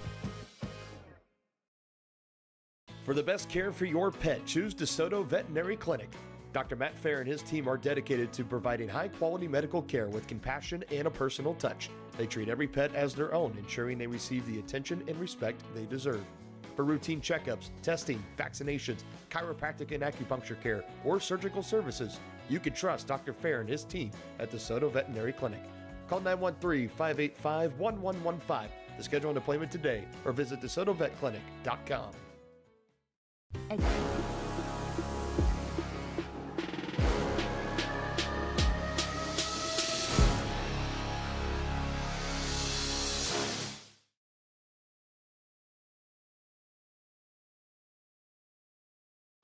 All right, we've got another Fort Scott Community College pregame show here for you as we are about 10 minutes away from our opening tip-off of the game against Schlegel. That opening tip will be brought to us by Wolf Diagnostic and Automotive, where since 2005, Wolf Diagnostic and Automotive has been keeping Eudora moving. You can find them at 208 East Street. From tune-ups to major repairs, they service all makes and models with honesty and care. Call 785-542-5152 today, and Wolf Diagnostic will get you back on the road quickly. So, similar records for these teams. The seeding comes in a little bit before they, it's not done at the last second so the teams can know the matchups. The Cards come in 3-6. Schlegel come in 3-7. So despite this being a 3 versus 6 where the Cardinals would be favored based on the seeding, this is going to likely to be a close game. Everything says it should probably be a decent game of basketball, but we'll have to see how it actually ends up turning out. The last time that the Cardinals and Schlegel met was January, almost to the day. It was January 20th, 2024, and the Cards won that one comfortably, 65-28. And I'm looking at this roster for Schlegel, and they've only got one player that's 6 foot, and that player's a freshman as well. So it's interesting to see how this will work out for both of these teams. The Cardinals have lost their last 2. Their last win was a buzzer beater against Paola. That was an unbelievable one. If you missed that one, you could skip along just to the buzzer beater of that broadcast, or really the whole fourth quarter, because the Cards had to come back from 10 down multiple times within that fourth quarter. It was a lot of fun, but then they lost their next game by 3 against Baldwin, and then it was a pretty big defeat most recently against Bonner Springs. But it's a Cardinals team that is strong, and how did I neglect to mention thus far, they're the reigning champions of the Tonganoxie Invitational. That subverted everyone's expectations. They went in with a losing record. They beat teams that they shouldn't have. They just kept on winning. They did it through injury and in a tough season, and it was a phenomenal moment. The fact that they were able to get something tangible. We interviewed with Errol Seaman after talking with seniors from the squad, and just it was a special moment for that team to get something they can put in the trophy case, something real, some hardware, and to win it on enemy soil doesn't hurt either. That is always impressive. To win on the road in an invitational like this is always great. You expect that the host of an invitational expects that they're the favorites, frankly. But when it comes down to when you have evenly paired teams, 3-win teams, I think it's going to come down to hustle. And that's what every coach is going to be out there preaching with those boys, saying, look, this is going to come down to heart. This is going to come down to hustle. And so I need you to not give up. I need you to keep fighting for the full time period. The Cards carry with them a man that was named Acacia Player to Watch in Cash Snyder, and then the man that was the Tonganoxie Invitational MVP as a freshman. That is Cy Thomas. Wow. Here in his sophomore year, the 6'1" sophomore.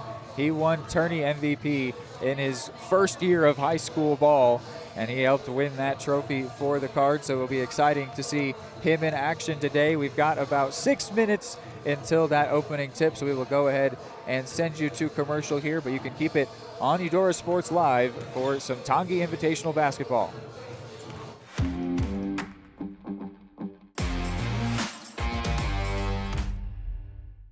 Are you looking for a trusted partner in pet care? Look no further than Eudora Animal Hospital, proudly serving Eudora and the surrounding area since 1975. Eudora Animal Hospital offers a wide range of services, including wellness exams, surgeries, routine vaccinations, and emergency care.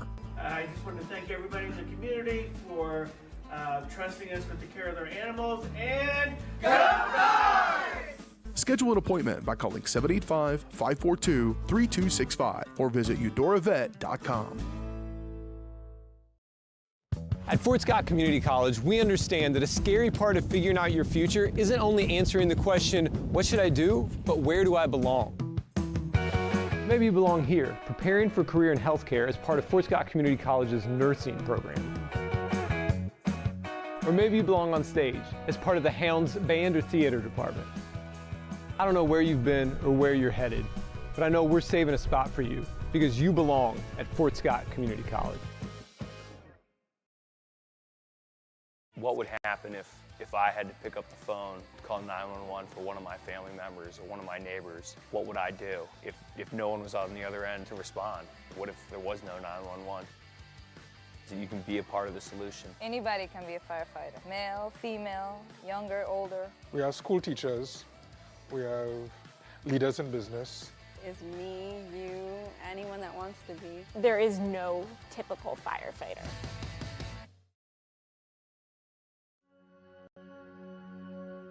All across the country, people are coming together to speed up what we can learn about health. The All of Us Research Program is calling on 1 million people to join us as we try to change the future of health. For your family, for future generations, for all of us. Visit joinallofus.org and find out how you can become 1 in a million.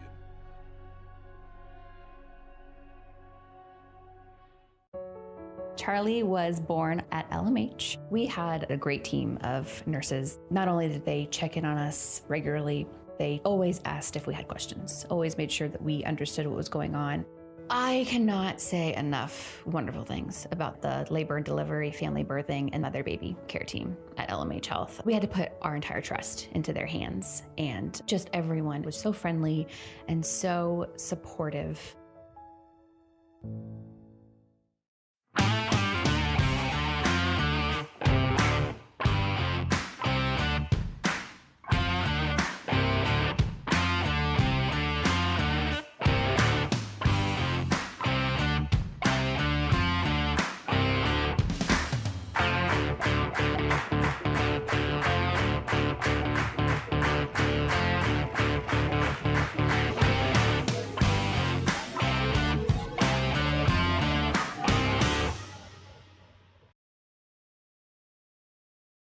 At Kansas Insurance, we know one size doesn't fit all. In fact, our whole mindset is based on customized policies for you and your families. We're local, and we do what we do because we care about you. Think of us as brokers for your insurance needs. Working with Kansas Insurance gets you the award-winning service and attention to detail that only an independent agency can provide. All across Kansas, we're here to help you manage and plan for all types of risk. Contact a local agent today. Kansas Insurance. Local, independent, serving. At Fort Scott Community College, we understand that a scary part of figuring out your future isn't only answering the question, what should I do, but where do I belong? Maybe you belong here, preparing for a career in healthcare as part of Fort Scott Community College's nursing program. Or maybe you belong on stage as part of the Hounds band or theater department. I don't know where you've been or where you're headed, but I know we're saving a spot for you because you belong at Fort Scott Community College. Your home for live, local sports. Varsity Sports Live delivers professional level coverage with high-quality video and broadcasters that know your schools and community. Touchdown, Tonganoxie! With the support of local businesses, you never pay to watch varsity sports. Live, local, free high school sports coverage. That's Varsity Sports Live. Grass gets it away. Moore's down the middle.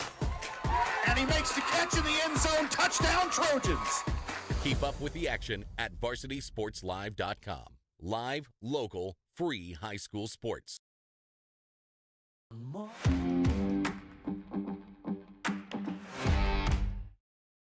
All right, so with about a minute to go before our Wolf Diagnostic tip-off, we'll bring you in here to listen to starting lineups from our PA announcer, which might be Varsity Sports Live's own Brandon Bolin, a Tonganoxie graduate, here on the mic in the court.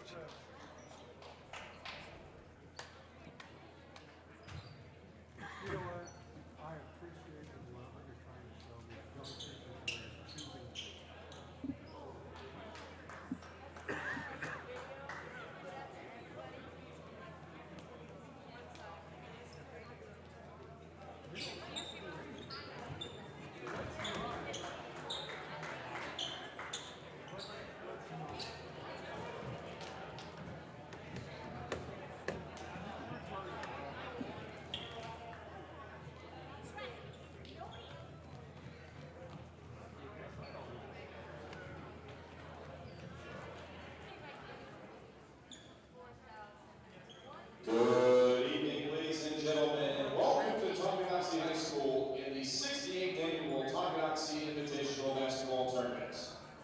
We welcome our guests from Eudora and Schlegel High Schools. The Kansas State High School Activities Association and Tonganoxie High School encourage you to make good sportsmanship for our priority at all times. Winning is for a day, sportsmanship is for a lifetime. And now let's meet tonight's starters. For Schlegel, a 5'9" junior, number 1, Tyrone Jones. For Eudora, a 6'1" sophomore, number 1, Cy Thomas. For Schlegel, a 5'9" junior, number 2, Alejandro Howard. For Eudora, number 3, 6'3" freshman, number 3, for Schlegel, number 3, a 5'9" sophomore, number 3, Ryan Dyer. Moving over to 6'3" junior, number 10, Caden Comeback. For Schlegel, a 5'9" sophomore, number 10, Darius Frazier. And for Eudora, a 5'10" senior, number 23, Julian Otis. For Schlegel, a 5'6" junior, number 11, Caleb White. And for Eudora, a 6'3" senior, number 24, Cash Schneider.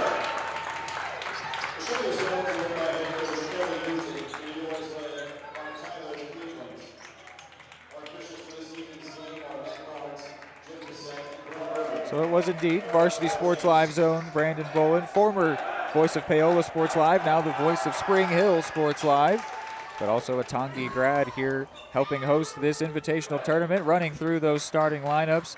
First for Schlegel, Tyrone Jones, Alejandro Howard, Ryan Dyer, Darius Frazier, Caleb White. For the Cards, the reigning MVP, Cy Thomas, Hunter Hertig, Caden Dunback, Julian Otis, and Cash Schneider. start for the reigning champs as we get ready to open up here the 3v6 in the auxiliary gym in Tonganoxie. Should be a good matchup here. Both of these teams hungry for a win. Try and grab their 4th on the year. The Cards did go in last year with a losing record and came out with a winning record. Came out as champions. And the tip-off will be won by the Cards. Caden Dunback comes away with it. Here is Julian Otis across to Cash Schneider.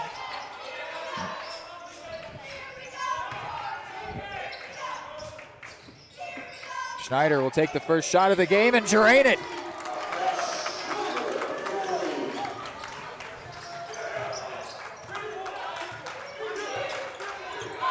Eudora shooting 100% right now. Both teams.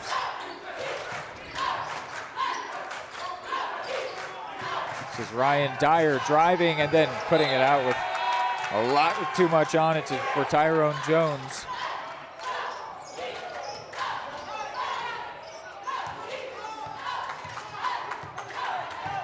Caden Dunback, in a word, he is belief personified. He never gives up on a game, always keeps fighting. Excited to see what he can do today, but Schneider looking to try and get another 3. It won't go. Hertig fighting for all he's worth, but it'll be a Stallions basketball.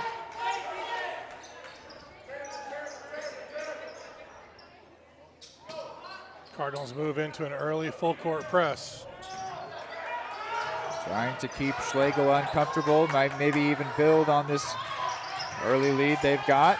Thomas gets a hand in on that one.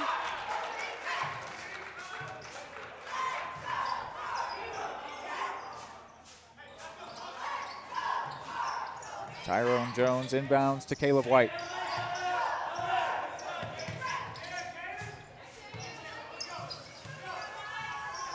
This is Ryan Dyer. And now Alejandro Howard trying to find some space to shoot over Hertig. He's got those long arms, nearly got around him. Here's Otis though on the breakaway and he'll make it go.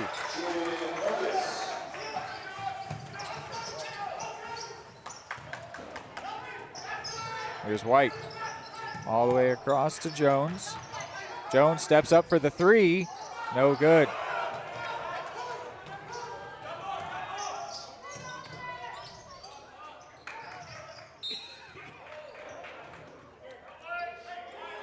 This is a very young Schlegel team. Neither of their seniors in the starting 5. They've got 3 juniors though. Tyrone Jones, Alejandro Howard, Caleb White from the junior class. Schneider drains the 3. With contact, he was hoping for the and one on that. Schneider accounts for 6 of the Cardinals' 8 points here to start this game.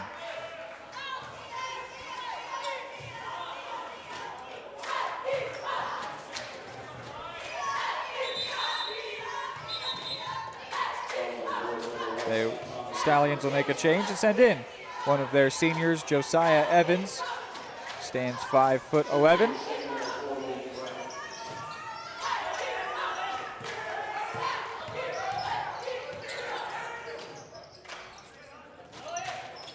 Jones in a staring contest with Cy Thomas.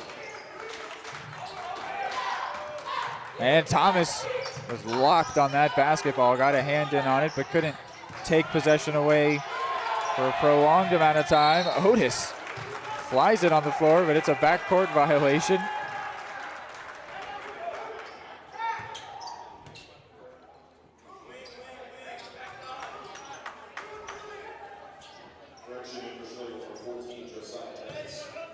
Cards hoping to hold on or add on to this hot start.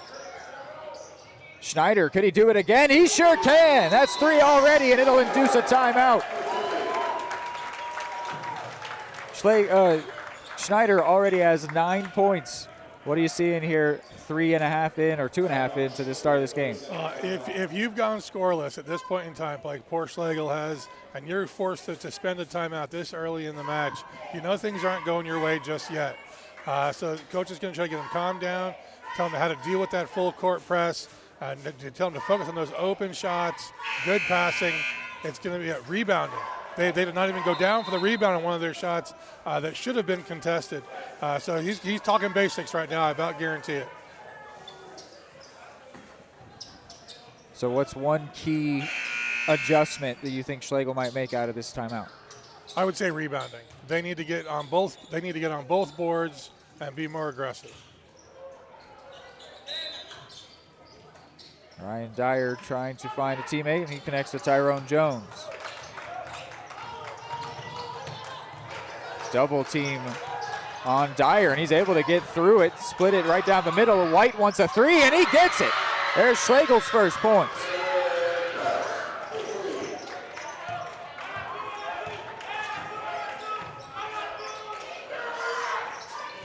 Hunter Hertig finds Schneider in the corner. He's being triple teamed, so goes out to Thomas. Now Schneider again in the corner, but quickly swarmed by White. Hertig will have his pass knocked out of bounds. Stays Cardinal ball. And they will send Keelan Duncan in place of Julian Otis.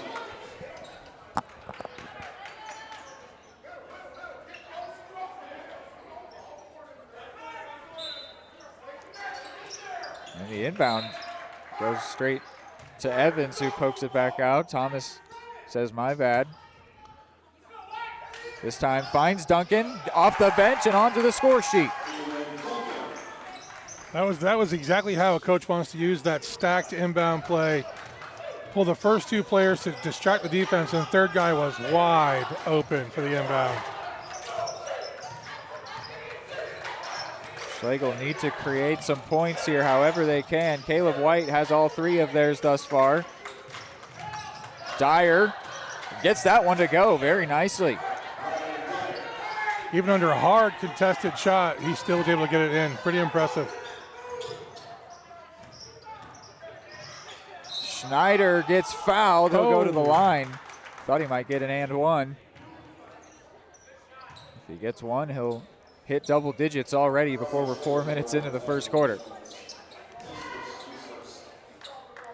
Not a bad pace if you can keep it up the whole game. Yeah.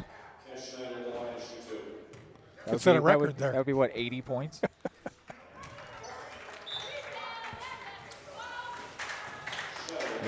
He will hit for 10. Dunback goes out. Brett Pickett comes in. And Schneider gets them both to go.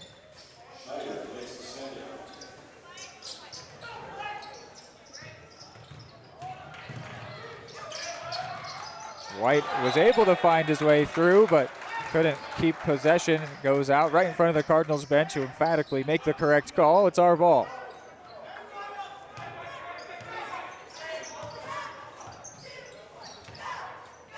Schneider gets it. Don't leave him uncovered. 14 points already. Maybe he will hit for 80. They're going to have to find some way of stopping him if they don't want him to go for 80. Pickett putting some pressure on. The bench loves it.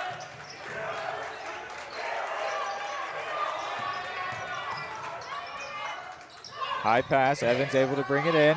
Finds his teammate in the paint. The high shot, no good. Pickett rebounds. Finds Hertig. It's a 1v2. He'll have to go himself, and he'll get an and one. Wow. All on his own, and he tucks it away. As we mentioned in the ladies' game, to give up a foul and the points is just that is not a good combination for a defense. Cage Crable waiting in the wings. And Hertig does get the three-point play. And then is immediately subbed out. Cage Crable comes in for him, one of the seniors. He is, last I checked, up to 7 collegiate football offers. So he will almost certainly be playing football at the next level if he so chooses. What's his position? Lineman, both sides. Nice. To have the athleticism to be a lineman and play basketball is pretty good. Oh, yeah, and he's a great presence in the paint. Oh, and absolutely denied by Keelan Duncan. That ball was sent into tomorrow.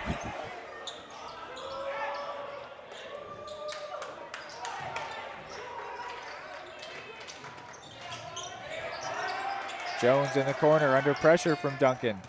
They've got 5 seconds on the shot clock, and Dyer has it hit off his feet. They need to get it off. And they will, and they drain it. Tyrone Jones under pressure from the clock, no worries. Here's Keelan Duncan, though, on the other side, immediately scoring.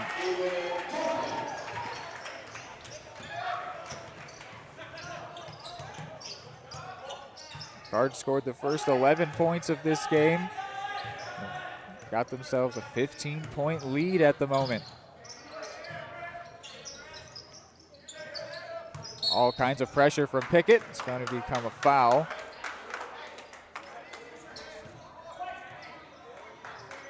Second team foul. Both teams have 2 team fouls. Schneider goes out for Jay Noble.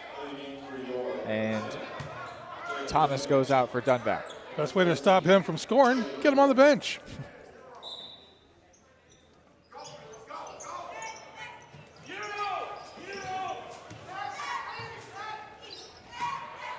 Tyrone Jones just hit that 3 a moment ago.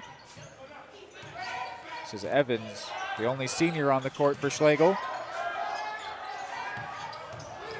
Dyer drives and scores. Schlegel have hit up to double digits. They've got 10, and they're going to take the ball away. Dyer found Tyrone Jones. Chance to get a couple consecutive baskets here for the Stallions.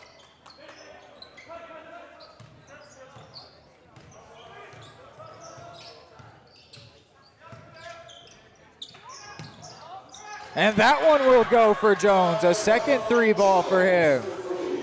They're back within 10. Just realized one of the players has different colored shoes on. Yep. Jay Noble, I would assume there might be a teammate with the opposite somewhere along the bench. Pickett finds Noble. And Noble overcooks that one, looking for Dunback.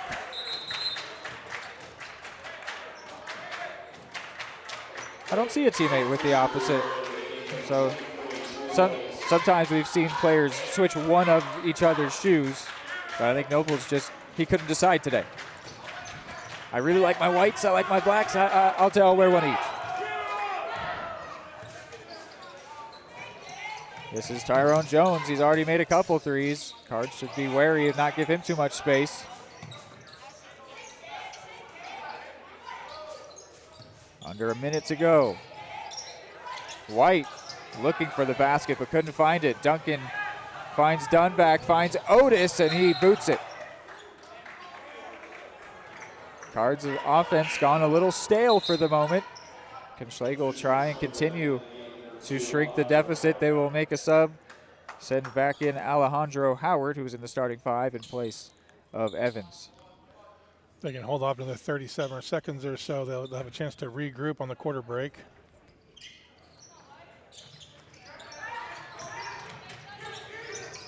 Double team pressure on White. He's able to escape it. But now it's double team pressure on Dyer. Now just Dunback. 2-second difference between game clock and shot clock.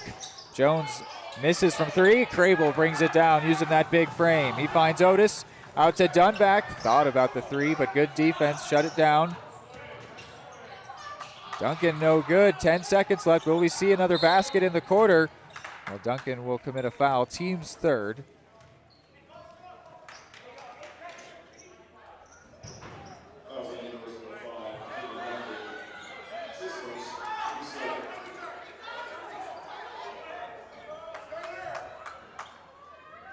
.3. Will the Stallions shrink the deficit below double digits? Jones will try, and he'll be hit by Dunback. So it will be 23-13. The Cards scored the first 11 points of the quarter, but the Stallions with some fight back within 10 as we head to the second quarter.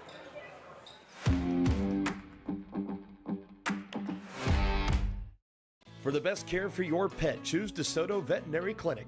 Dr. Matt Fair and his team are dedicated to providing high-quality medical care with compassion and a personal touch. They treat every pet as their own, ensuring they receive the attention and respect they deserve.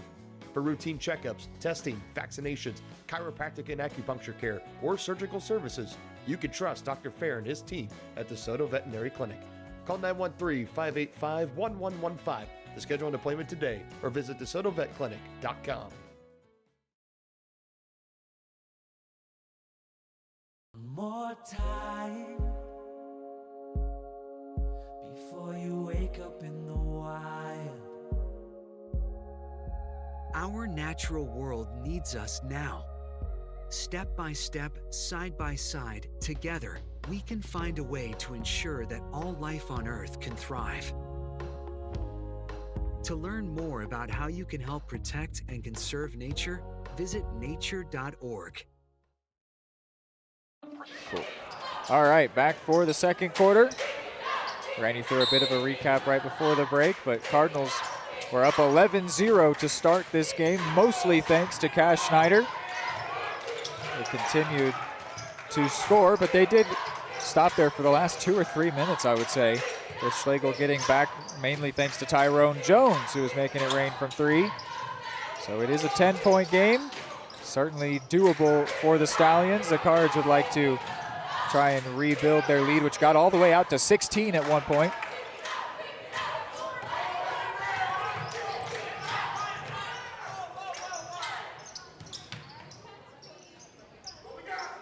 Ladarius Kinsey. No, rather that's number 11, but he's wearing number 5 shorts. Caleb White. Or is that just a logo on their shorts? Wow. My bad. Everyone's got a 5 on their shorts, but I think it's just a design. White driving to the basket. Looked like Dunback had a hold of his jersey. He'll get called for the foul.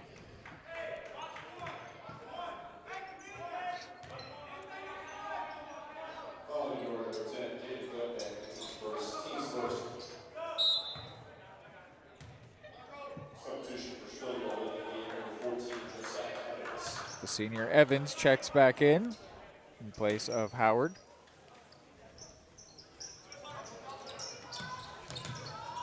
And inbound for Dyer. Messed with there by Hurtig. Also crashed into the bench. Looked like he might have hurt his wrist a little bit.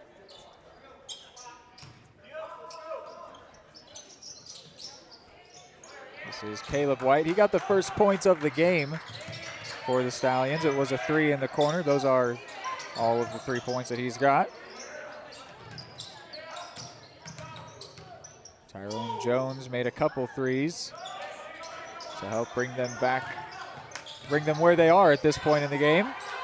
And White will rebound it on the ground, finds Evans. On a no-look pass there for Dyer, and he scores. So creativity by Tyrone Jones creates the opportunity for Dyer.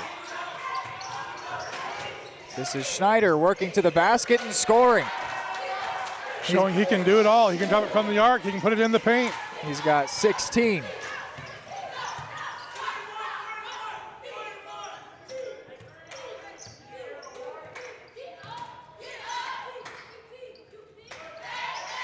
You see the different paces of the offense. The Cards offense had it for maybe a few seconds. Schlegel trying to work their way through the Eudora defense. Does not work out this time. Hurtig goes up and brings it down. And looking for Cy Thomas in the corner. Jones keeps it in. He's having a good start to this game. Tyrone Jones. Driving is White. He'll get a foul. On the floor, no shot. That's Dunback's second foul of the quarter.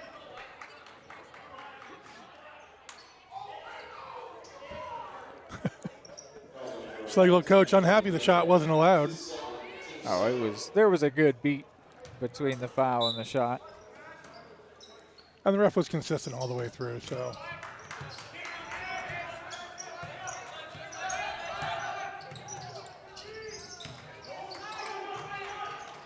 Working it around the perimeter, trying to find an inroads. Dyer might have found something, and he will get a foul. It's a third team foul against Eudora. Cy Thomas hit with his second. And Keelan Duncan will now come in for Caden Dunback.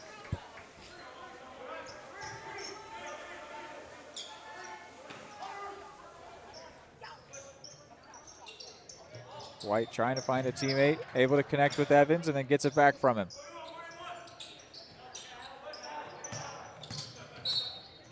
And illegal screen. That will end the Schlegel possession. Really take their time when they've got the ball in their hands. I imagine we'll likely see the Cardinals move a lot quicker, especially if they find a shot they're comfortable with taking. Well, and the Cardinals need to be careful about the foul trouble. With this much time left in the second period, to have this many fouls, it could be a challenge. And before Schneider makes that three, there will be a foul call. Which must have been off the ball. Yeah, against the Cardinals. It's Hertig hit with his first, and that's the team's fourth.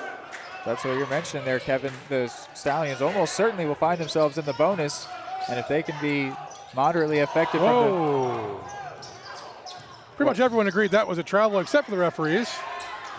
Otis able to intercept the pass. Maybe ball don't lie. He finds Schneider. Can he get this three to go? No. Oh. Just a bit outside. I felt like we were going to see him make it just because he had just had the one taken away from him. But it ends up turning it over. Cards offense moving so fast. And that's, maybe just by sheer sample size, that also contributes to the fouls because they find themselves right back on defense very quickly. You're more likely to commit a foul. Referee inadvertently assisting the Eudora full court press.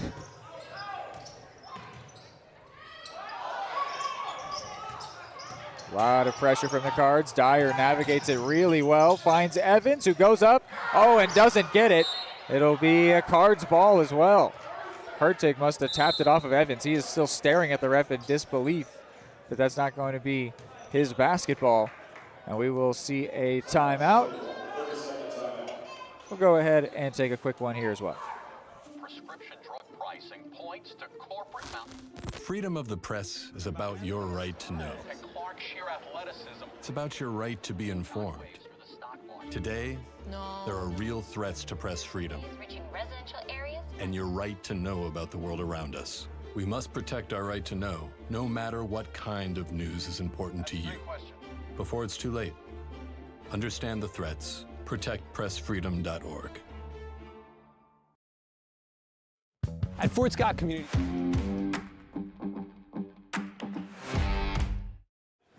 All right, back from the timeout. Still that same 10-point lead that the Cardinals began the quarter with. Both teams have put one basket in, but talking about the pace of offensive play for each team, that's also contributing to, or potentially contributing to the fouls for the Cards. They've committed 4. It feels, unless they slow things down a bit, like they will almost certainly concede some extra free throw opportunities because of that. And that could be an inroads for the Stallions because they really have had a hard time creating decent shooting opportunities. And I think if there was an adjustment that the coach from Schlegel made at the first quarter break, it was to lean into the contested shots because his young men certainly are doing that now. Dunback threw that one up as we were under 2 seconds to go on the shot clock. Just threw it up.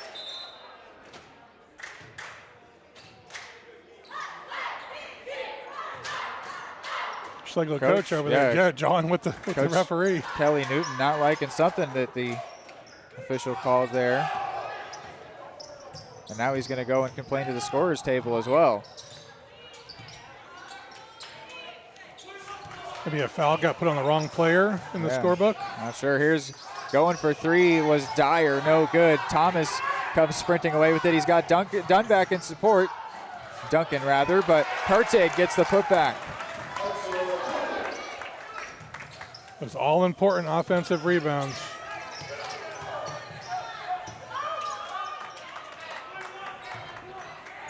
Much, much lower scoring second quarter than the first. Cards were well past double digits before we hit the halfway point of the first quarter. It is only 4-2 Eudora in this second. Gonna have pushing off called against Schlegel here. All of a sudden, the Cardinals controlling the pace of play a lot more. They took at least a minute on their last offensive possession. Sounds like we have some amateur referees in the stands today. Trying to get their voices heard. Duncan looking for Hertig, and he tried to throw it off of Darius Frazier, but it did not go out of play. Frazier kept it in. Evans goes up and will draw a foul from Thomas. That will send Schlegel into the bonus for the remaining 2:48 before halftime. But he is shooting 2 at this time. This is the only senior we've seen out on the court thus far. They've got a couple listed on the roster, but looks like we might only see Josiah Evans from their senior class in this game. Still looking for his first point of the game at the line. Cards will make a couple changes. Alex Gonzalez joined by Lincoln Votaw, and place aside Thomas Keelan Duncan. And no good for the 2 shots by Josiah Evans.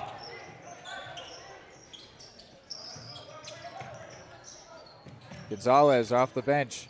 Schlegel will definitely be hoping to do better from the line and make the Cardinals pay for putting them in the bonus.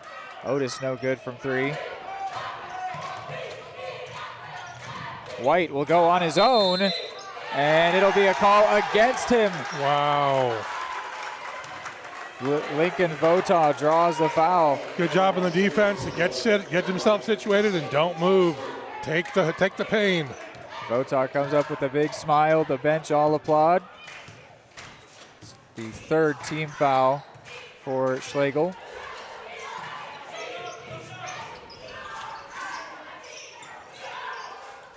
Gonzalez in the corner. Schneider wants that 3, won't get it. And the rebound is taken down by Frazier. Somehow Evans on the floor again. I don't know what roughhousing he's doing, but he's been on the floor 2 or 3 times in the last little bit. Dyer into the paint, off the glass, and good. We are back on level terms within the second quarter. It's that 10-point lead that they came in with. Gonzalez won't get that to go. A great rebound by Schneider, and he puts it back off the glass really well. He's up to 18 now. So, Reed, you were saying that one of the players on the team was the tournament MVP last year? Yeah, Cy Thomas. I think we have someone on pace for that right now. Cash Schneider was listed as a player to watch by Keisha for his tournament performance. I think they chose well. Dyer couldn't get that one to go. Votaw rebounds. In the corner, could Schneider pull up again? He will drive along the baseline and put it in. He's got 20.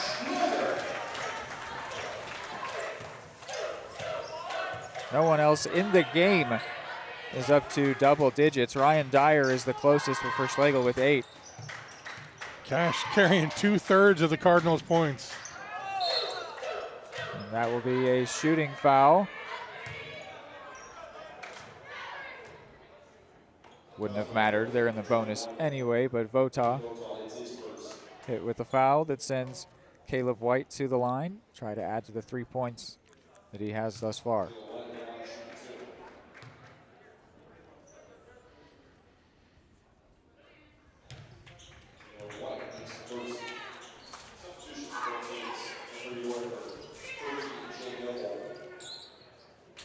Our 5'11" player subs out for our 6-footer. Darius Kinsey, their tallest player on the roster, checks into the game.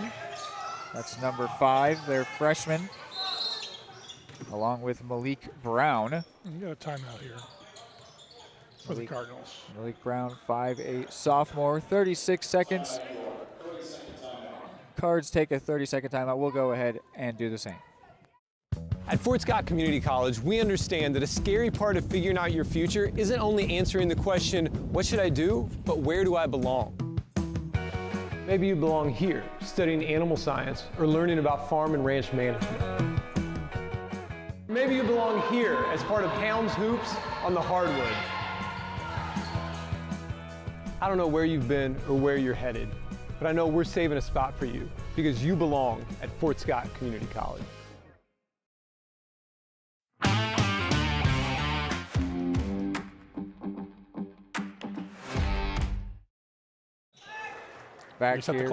Back here with 36 seconds to go. The Cardinals have held on and built a little bit on their lead. It's been a much more moderate pace for the scoring here in the second quarter compared to the first. Well, Cash was on the bench for a good chunk of it, so.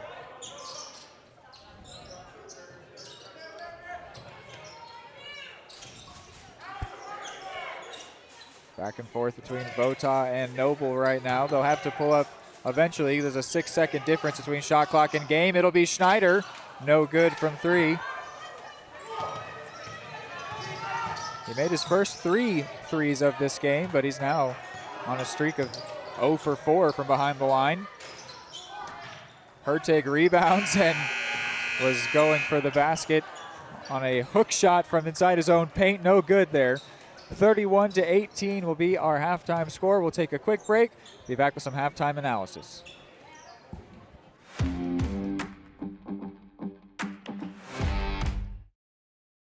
At Kansas Insurance, we know one size doesn't fit all. In fact, our whole mindset is based on customized policies for you and your families. We're local, and we do what we do because we care about you. Think of us as brokers for your insurance needs. Working with Kansas Insurance gets you the award-winning service and attention to detail that only an independent agency can provide. All across Kansas, we're here to help you manage and plan for all types of risk. Contact a local agent today. Kansas Insurance. Local, independent, serving you.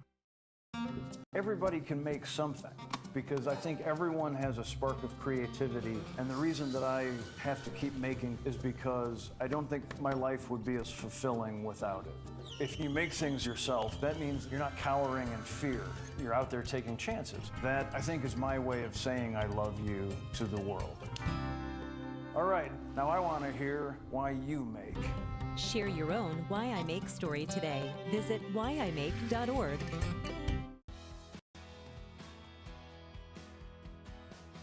I used to drive an ambulance as an EMT, and I've always tried to be a safe driver. If people knew what I know, lives could be saved. In my car, if I see a truck or bus taking a turn, I know to take my time. When big vehicles turn right, they may swing wide to make the turn. If you try to sneak in, well, it's a lesson you'd rather not learn the hard way. When trucks and buses turn, let's you and I wait. It's our roads, it's our safety. Hey, I'm Mike Grope, here today to encourage you to connect with 811 before you dig. And I'm Micro, and I'm here because I love to dig in the dirt. It's true. He's also here because he's very small and not that bright. Here, for instance, we can see Micro doing what he loves to do. And here we can see the consequences of not doing what he should have done.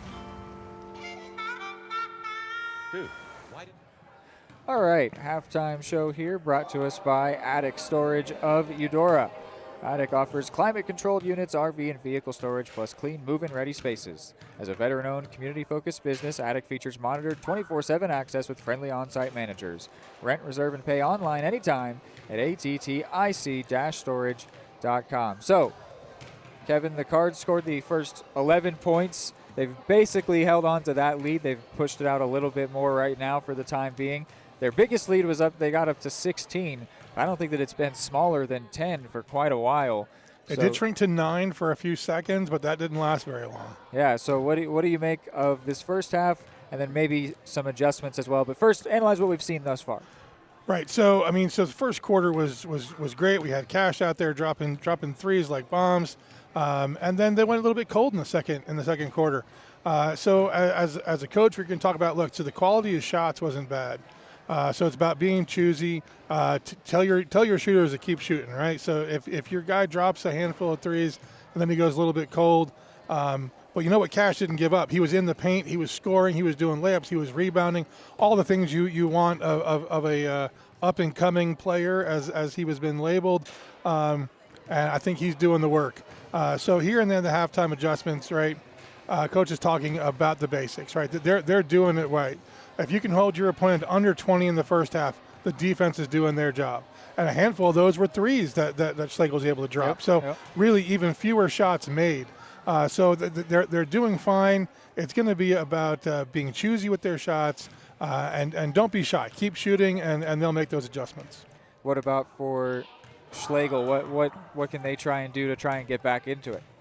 So it depends on the defense that the Cardinals bring out. They bring out that full court D. Unlike the women's game where they were focused on the passes, they are focused. They double team the players. And you saw every now and then the player was able to break through that double team and get down court almost untouched. And so it's going to be about personal effort. And there's always a little bit of greed that you have to be as a good basketball player. You want to take the shot. And so it's going to be a little bit of individual effort. We had our senior Evans out there. I think out there obviously for his stature, his size, able to put a dent in some of the Cardinals players. But they stumped him at the free throw line. I think he missed 3 or 4 free throws, and so they're going to be scared of keeping fouling Evans if he's out there because he hasn't done any damage yet.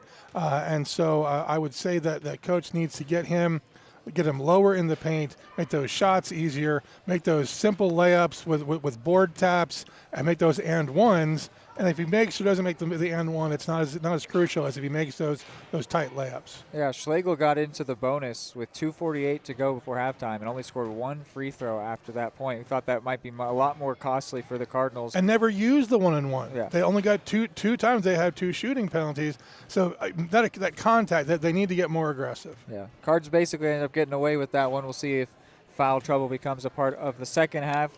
What the threes looking like if Cash Schneider adds to his already 20-point performance. Has been a great start for the Cardinals here, but still work to be done. Go ahead and take a break here. We've got just under 5 minutes before the second half gets going.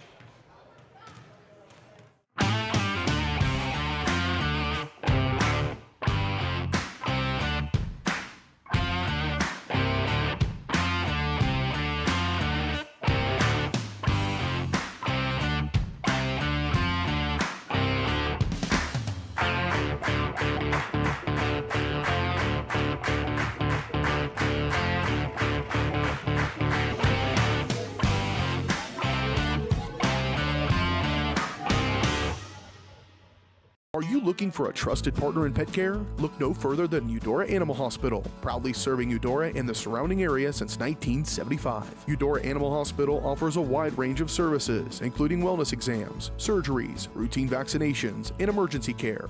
I just want to thank everybody in the community for trusting us with the care of their animals, and go Dogs! Schedule an appointment by calling 785-542-3265 or visit eudoravet.com. At Fort Scott Community College, we understand that a scary part of figuring out your future isn't only answering the question, what should I do, but where do I belong? Maybe you belong here, studying animal science or learning about farm and ranch management. Maybe you belong here as part of Hounds Hoops on the hardwood. I don't know where you've been or where you're headed, but I know we're saving a spot for you because you belong at Fort Scott Community College. More time before you wake up in the wild. Our natural world needs us now. Step by step, side by side, together, we can find a way to ensure that all life on Earth can thrive. To learn more about how you can help protect and conserve nature, visit nature.org. Your home for live, local sports. Varsity Sports Live delivers professional level coverage. with high-quality video and broadcasters that know your schools and community. Touchdown, Tonganoxie! With the support of local businesses, you never pay to watch varsity sports. Live, local, free high school sports coverage. That's Varsity Sports Live. Grass gets it away. Moore's down the middle. And he makes the catch in the end zone. Touchdown, Trojans! Keep up with the action at varsitysportslive.com. Live, local, free high school sports. Charlie was born at LMH. We had a great team of nurses. Not only did they check in on us regularly, they always asked if we had questions, always made sure that we understood what was going on. I cannot say enough wonderful things about the labor and delivery, family birthing, and mother baby care team at LMH Health. We had to put our entire trust into their hands, and just everyone was so friendly and so supportive.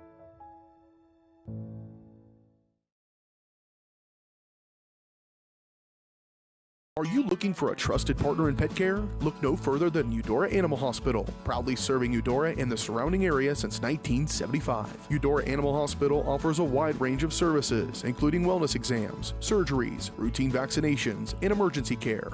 I just want to thank everybody in the community for trusting us with the care of their animals, and go Dogs! Schedule an appointment by calling 785-542-3265 or visit eudoravet.com. At Fort Scott Community College, we understand that a scary part of figuring out your future isn't only answering the question, what should I do, but where do I belong? Maybe you belong here, preparing for a career in healthcare as part of Fort Scott Community College's nursing program. Or maybe you belong on stage as part of the Hounds band or theater department. I don't know where you've been or where you're headed, but I know we're saving a spot for you because you belong at Fort Scott Community College. What would happen if I had to pick up?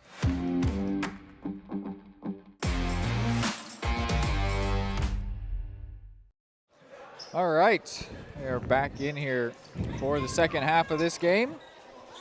31-18 is where we sit. The Cardinals will start with the ball. Started this game on a hot run. Haven't really given up the deficit that created for them.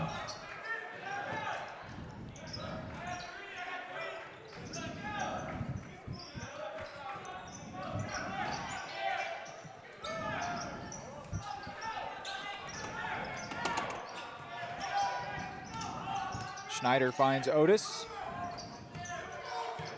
Dunback, Hertig, and Thomas round out the five for the reigning champs.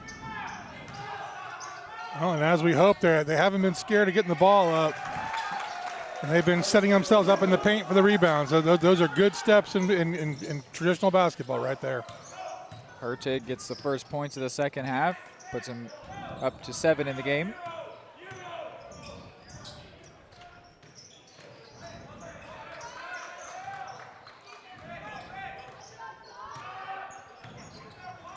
For the Stallions, it's White driving in the paint, denied by Schneider. Thomas takes it away. He's got Dunback in support as well as Hertig, and tries to get it back across to Thomas,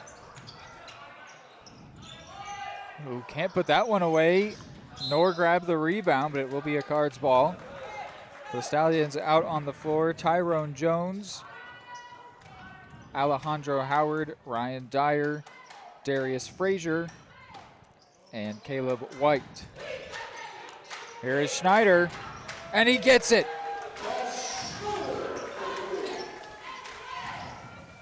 Cards with the first 5 points here of the second half. Like how they had the first 11 of the first half.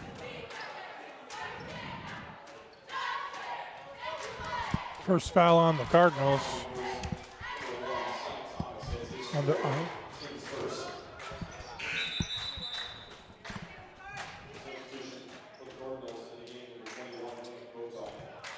Vota comes in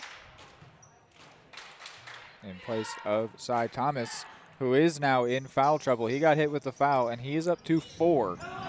So this tournament's reigning MVP might get a little more comfy than he'd like to on the bench with 4 fouls to his name.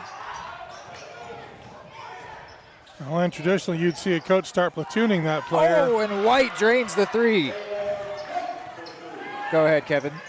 Yeah, so someone in foul trouble this early on in the second half, you'll see them come in for a few, go out for a few. You don't want to lose a star player. You're not going to be allowed to finish that thought if the threes keep raining like that.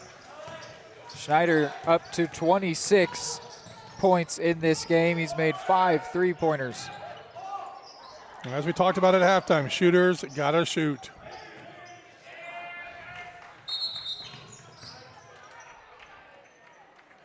Cardinal player stepped out of bounds while holding the ball. It's going to be a turnover to the Stallions.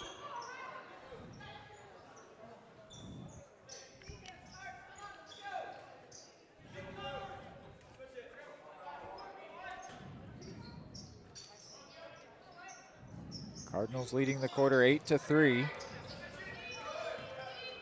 White can't get that to go. The rebound by Frazier and then denied by Schneider. Stallions ball. I think as we keep the running count, 18 has got to be the largest spread so far in the game. That's right. Yep.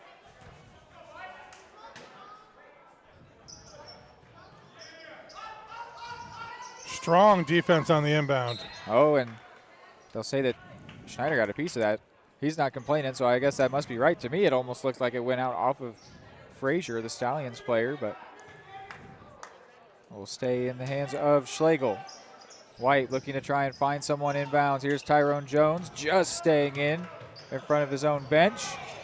Driving, trying to find something. Just heaved it up with a prayer. Then that'll be taken away from Schneider. White, though, loses the handle on it, going to the basket, and it'll be a jump ball, which favors blue.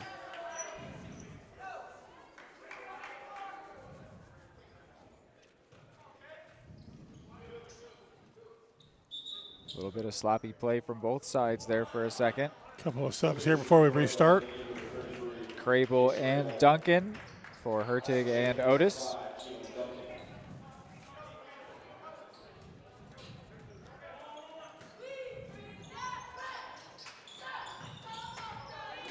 Jones.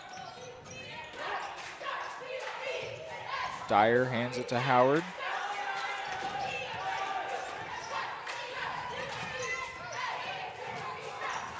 Mid-range shot for Jones, no good. Duncan rebounds. There's a stark difference in the amount of players on the bench. Schlegel have a deep roster listed, but only 4 players dressed on their bench. Schneider goes for the 3, no good. The Cards have got a large amount. I'm seeing 9 players dressed, ready to go off the bench for Eudora. That'll just factor in more and more as the game goes on. Caleb White puts that one in. He's got 9 points.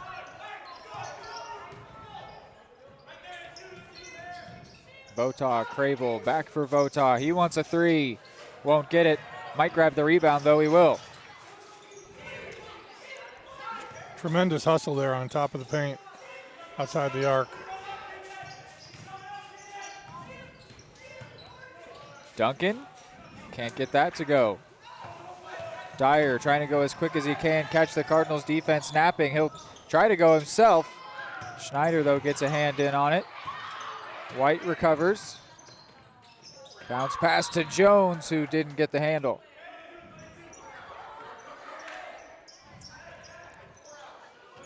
Jones had a really good first half. Started the second half a little lower performance thus far.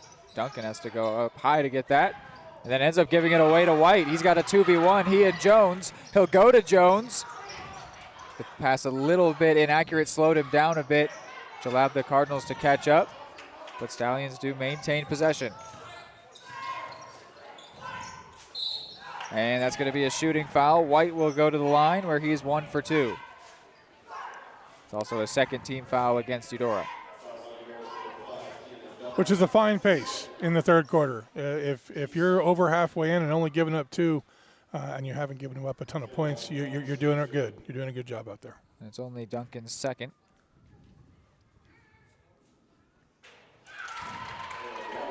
That puts White to double digits. Alex Gonzalez will come in and grab Leakin Votah.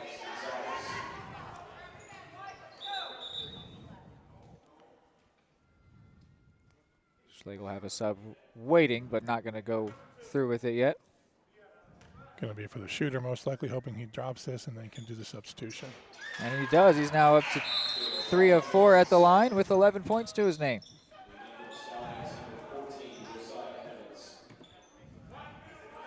They actually take out Alejandro Howard for Josiah Evans. Gonzalez connects with Duncan, puts it, was looking for Crable. Not often you see a pass intercepted by the glass. Dyer out for White, wants the 3. Oh, won't get it.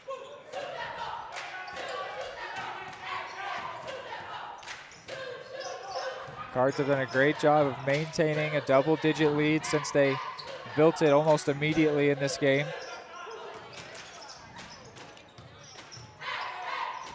Crable will get it and one. His first points, and he'll be looking for an extra one. We talked about, as this game was about to kick off, that this tip-off, rather, this is going to be a physical matchup. This is going to be about effort, and I think we've definitely gotten that. Coach has some of his bigger men out there looking for the contact, and it's worked out to their advantage. Jay Noble checks in. Crable drains the free done. throw. Very nicely done. Full court press, modified full court press here. I'm sure I will end up jinxing it, but the Cards are 100% at the line in this game, 4 for 4 as a team.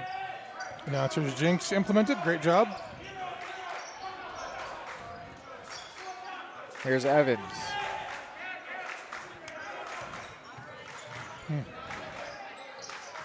Schlegel needs to be careful on those screens. They got called for an illegal screen at least once so far today. And if they keep those moving screens, they're going to get called again. Gonzalez will get hit with that foul committed against Tyrone Jones. I feel like I've seen the energy level drop from Jones a bit. He was really electric in that first half. He was. And then you mentioned big bodies. The second you said that, I was thinking about Carter Lewis, seeing if he would enter in this game, and he does come in, takes the place of Cage Crable. That just emphasizes that you're exactly right. The coach wants big bodies out there right now. See another football lineman converted for basketball? Oh, yeah. Yep.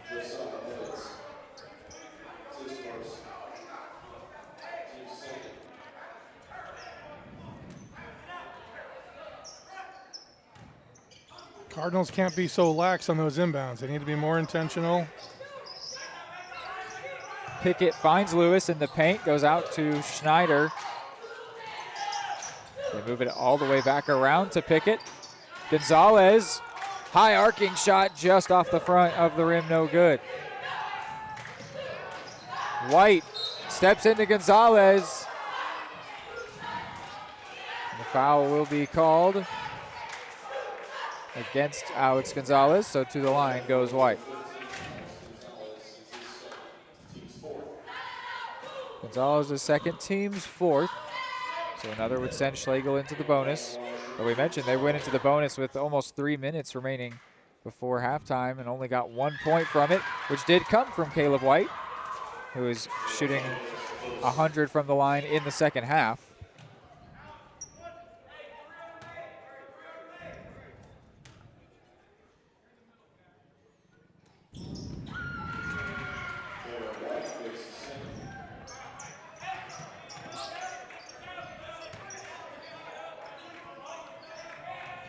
Schneider along the baseline.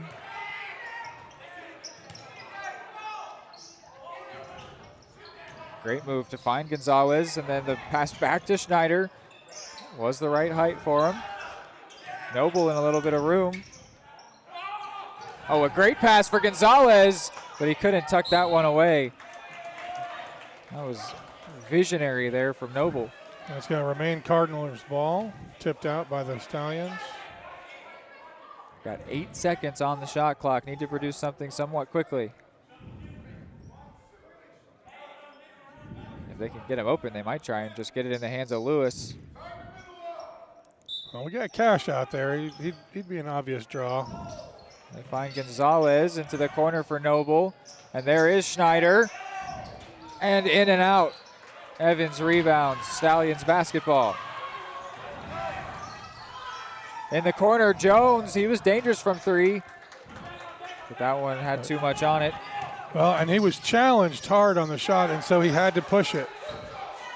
11-9 this third quarter in favor of Eudora. Pickett looked like it went off his foot. It did.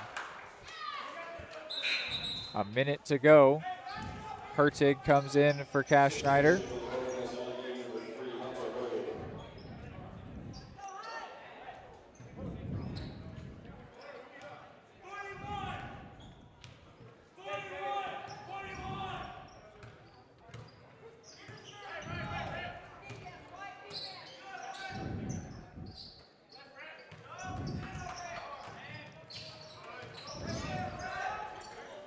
Jones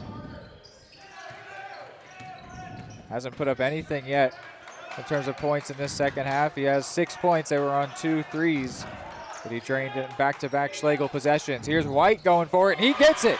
White has been on fire here in this second half. He's up to 16 points. That is the majority of his team's points.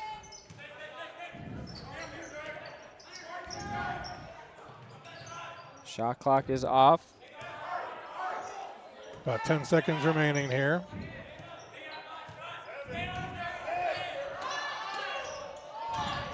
Noble in the paint, puts it up, no good, comes down, and it will be 42-30 at the end of 3. So the Cardinals lead grew by a little bit, or actually no, it shrunk by 1 since halftime. It's going to be a 12-point lead as we head into the fourth quarter.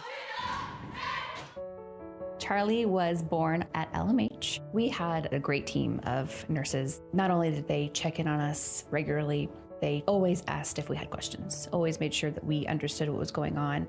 I cannot say enough wonderful things about the labor and delivery, family birthing, and mother baby care team at LMH Health. We had to put our entire trust into their hands, and just everyone was so friendly and so supportive.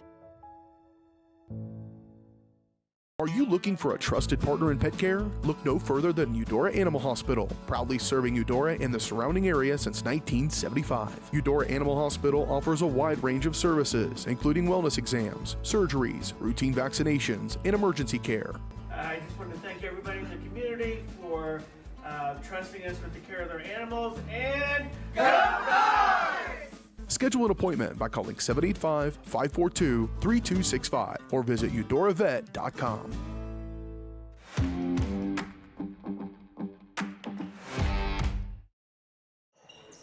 All right, fourth quarter action here. 42-30 is the score. It was actually a quarter win there for Schlegel by a point, 13-12.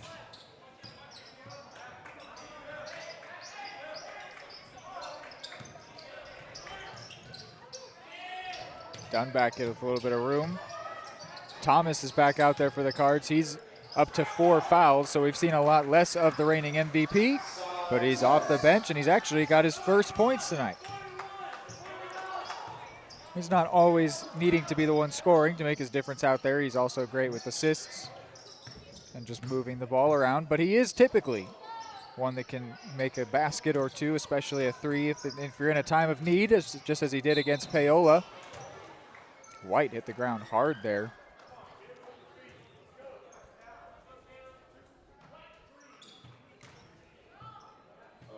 Hertig hit with his second, team's first. White to the line where he's 5 of 6 in the game. Has not missed in the second half.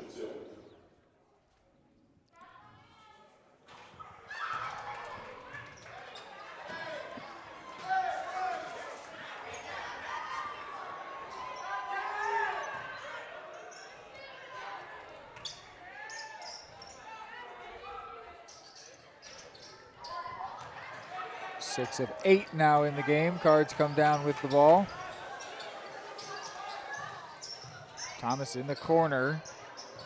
Frazier shut down his idea of the 3. Now Hertig all by himself. He'll get the 3. That puts him up to 10 points.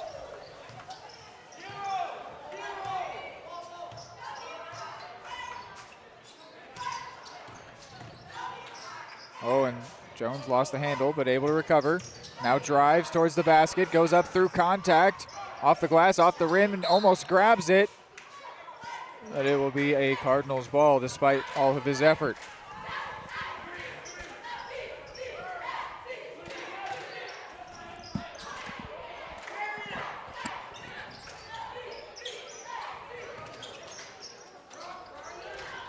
Now the Stallions applying a press to the Cards, knowing time is running thin for them.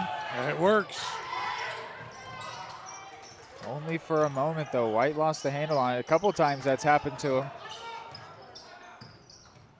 I think his feet may be faster than the ball. The ball ends up behind him when he runs so quickly. Yeah.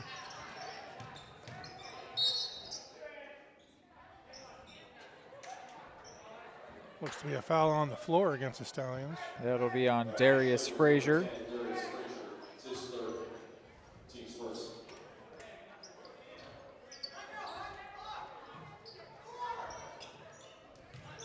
Hertig with the fake shot to get Evans out of the way, but then Evans actually came back and made the play on that. Creates a chance for Dyer on the breakaway. It's going to stay Stallions. Wow. Ball. Schneider can't believe it. It looks really a lot like that came off of Frazier last, but Stallions ball.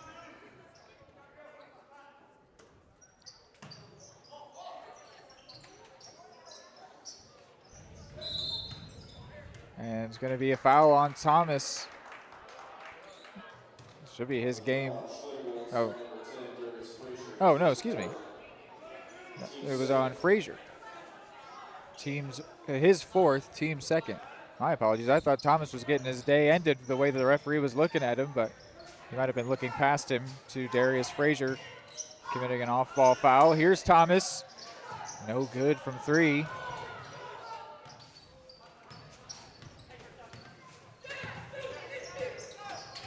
Tyrone Jones. The Cardinals have really shut him down the second half. He was hoping maybe the referee would see if Thomas took a piece of that one. Hey, the coach's credit, he has encouraged the boys obviously to keep shooting. They're looking for those threes every chance they get.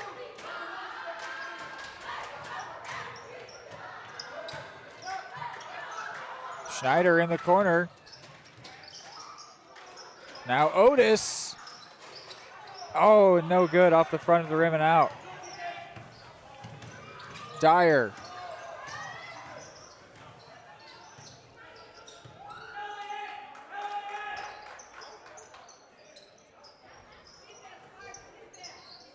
Jones matched up with Dunback. Evans sets a pick for him. Dyer takes the three, no good.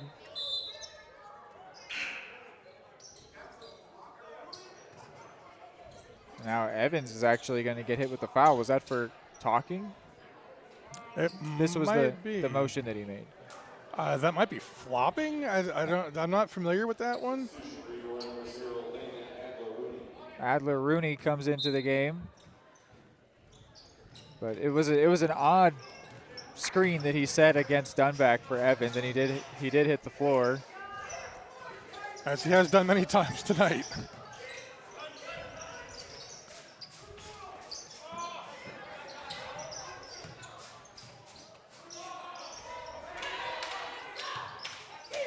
Otis in the paint, a quick turn and shot. That was great. Solid ball movement, finding their man down low, taking a shot. I feel like the speed of the finish was really what made that possible.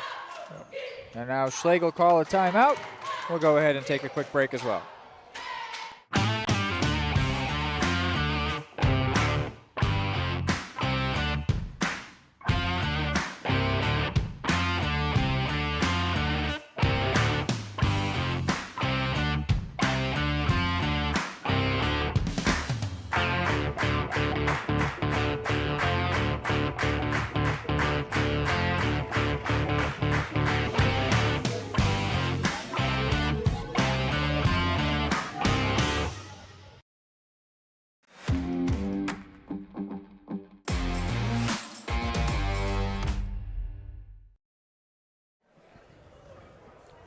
Back in out of the timeout, and that gives me a chance to shout out our presenting sponsor, Kansas Insurance.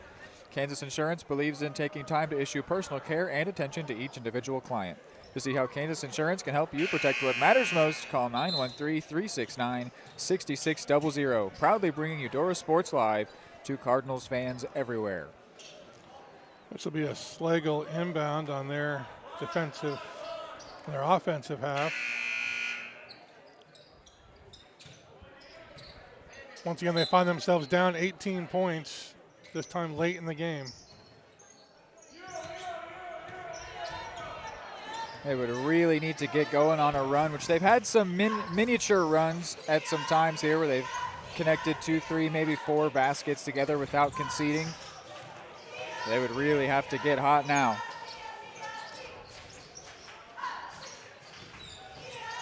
The biggest change would have to come defensively for them. White will draw free throws. He'll go to the line. He's 6 of 8. 17 points in the game. Has emerged as their main route for points in the second half.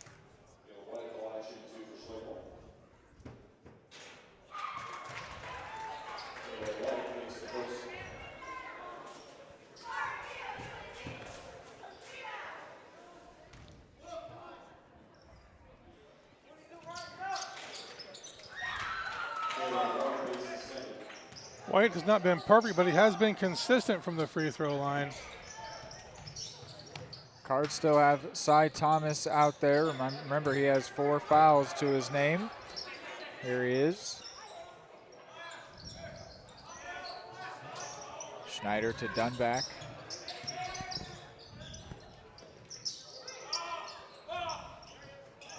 Ten seconds on the shot clock. Cards going to eat the time away as best as they can. Dunback floats it up, no good.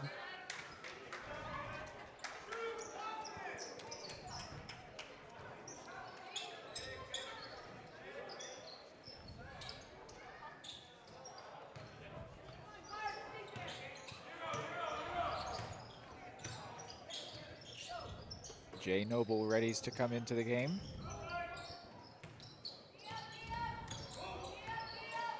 I think one of the biggest things for the Stallions is just that they can't make as many subs as they might like to give players breaks. Oh, and every shooting opportunity needs to be 3 points. If not from behind the arc, it needs to be with contact. Like that. Wow. It'll still be a Stallions ball, but you thought there was a foul there? Yeah, pretty obviously, frankly. But that's just me. Noble, Gonzalez, Vota for Dunback, Otis, Schneider.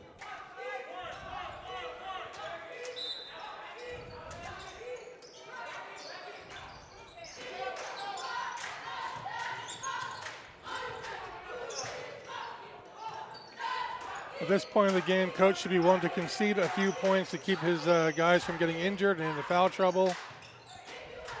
Bring in some of your bench players, getting good experience.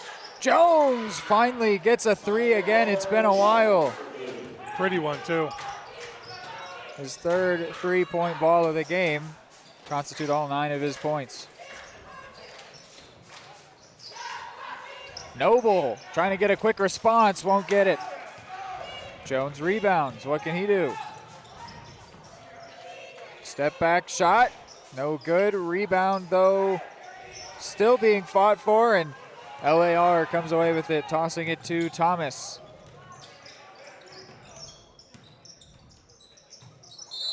Votog through all kinds of contact. It'll be a foul on the floor.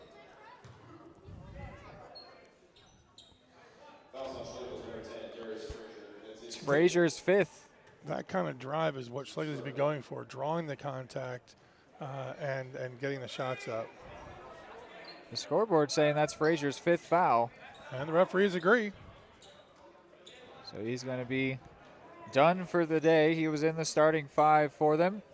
But Darius Frazier's game is done. Coach had to pull someone off the bench to send in. It seemed interesting here. They're taking their time deciding who's going to go out there. Conversation with Coach Kelly Newton and his squad. And Evans comes in. He'll throw Josiah Evans out there, the senior. He's had plenty of minutes in this game. Adler-Rooney gets those two but couldn't get that to go. And then in trying to grab the ball back, commits a foul.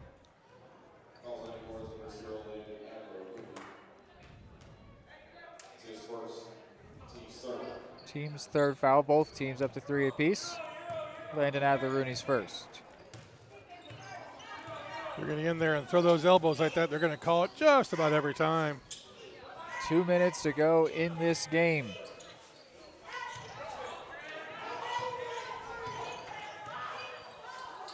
Contact there on the shot. Here is Cy Thomas to Jay Noble. Driving, finding himself free and scoring. Impressive drive. Winner of this game plays the winner of 2 versus 7, Metro Academy and Legacy Prep. White, no good from 3. Thomas rebounds. He'll find Gonzalez, who wants that 3. So does the bench. They'll get it. And the Cardinals will call a timeout. If it's a full timeout, we'll send you to a 30-second break. Let's see. Well, we can go ahead, keep you here for now. What are you seeing here in this game, and also for how do they prepare over the last minute here for the next game? They're going to be playing likely the 2 seed, but the winner of the 2v7 here in this tournament. Well, they can't psych themselves out, right? They have to, their record's going to be what the record is, right? But they're playing good ball, and they're working well as a team. The effort has been phenomenal. Keep it up. Keep your shooters shooting, and keep drawing that contact. It's been really effective, and the rebounding has been fantastic. Malik Brown, number 4, back out there for the Stallions. Dyer gets in, draws contact, scores. Obviously, time is the friend of Eudora right now. Happy to let that clock run as much as it does. But the Cardinals' pace of play is very high, so they don't waste time very frequently. Braxton Meckel out there for the Cards. Dyer misses the free throw, but he's up to 10 points with the basket. We'll see when they have the ball going here. The ref called both directions. All right, now he's going to give it to Schlegel.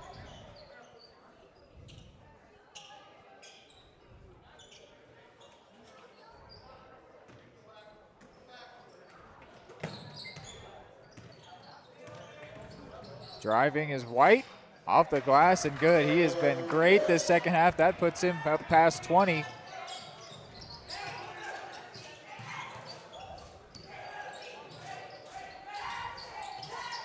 Pickett. Oh, get hit with the travel. Those kind of mental errors that you, as a coach, you really get under your skin. You'd always want your guys to play clean ball.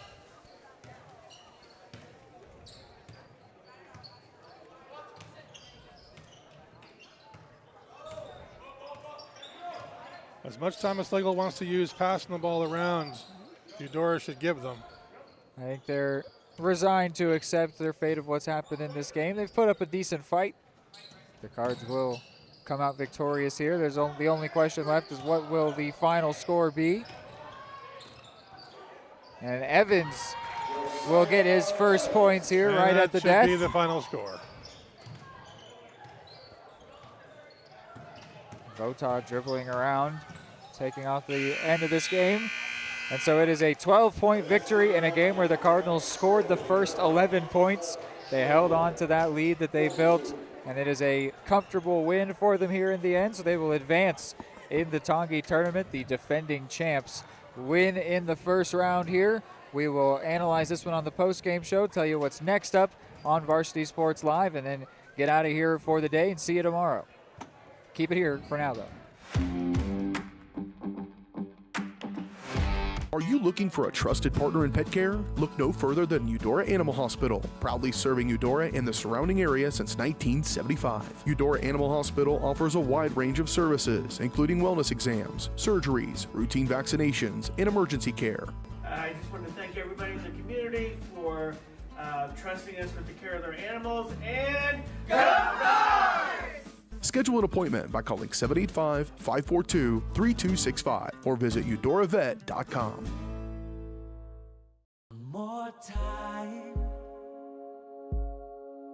before you wake up in the wild. Our natural world needs us now. Step by step, side by side, together, we can find a way to ensure that all life on Earth can thrive. To learn more about how you can help protect and conserve nature, visit nature.org.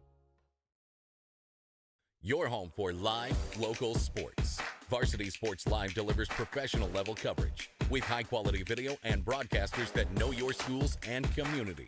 Touchdown, Tonganoxie! With the support of local businesses, you never pay to watch varsity sports. Live, local, free high school sports coverage. That's Varsity Sports Live. Grass gets it away. Moore's down the middle. And he makes the catch in the end zone. Touchdown, Trojans! Keep up with the action at varsitysportslive.com. Live, local, free high school sports. Charlie was born at LMH. We had a great team of nurses. Not only did they check in on us regularly, they always asked if we had questions, always made sure that we understood what was going on. I cannot say enough wonderful things about the labor and delivery, family birthing, and mother baby care team at LMH Health. We had to put our entire trust into their hands, and just everyone was so friendly and so supportive. At Fort Scott Community College, we understand that a scary part of figuring out your future isn't only answering the question, what should I do, but where do I belong? Maybe you belong here as part of Fort Scott Community College's John Deere Tech program. Maybe you belong here as part of the perennial playoff-bound Greyhound baseball team. I don't know where you've been or where you're headed, but I know we're saving a spot for you because you belong at Fort Scott Community College.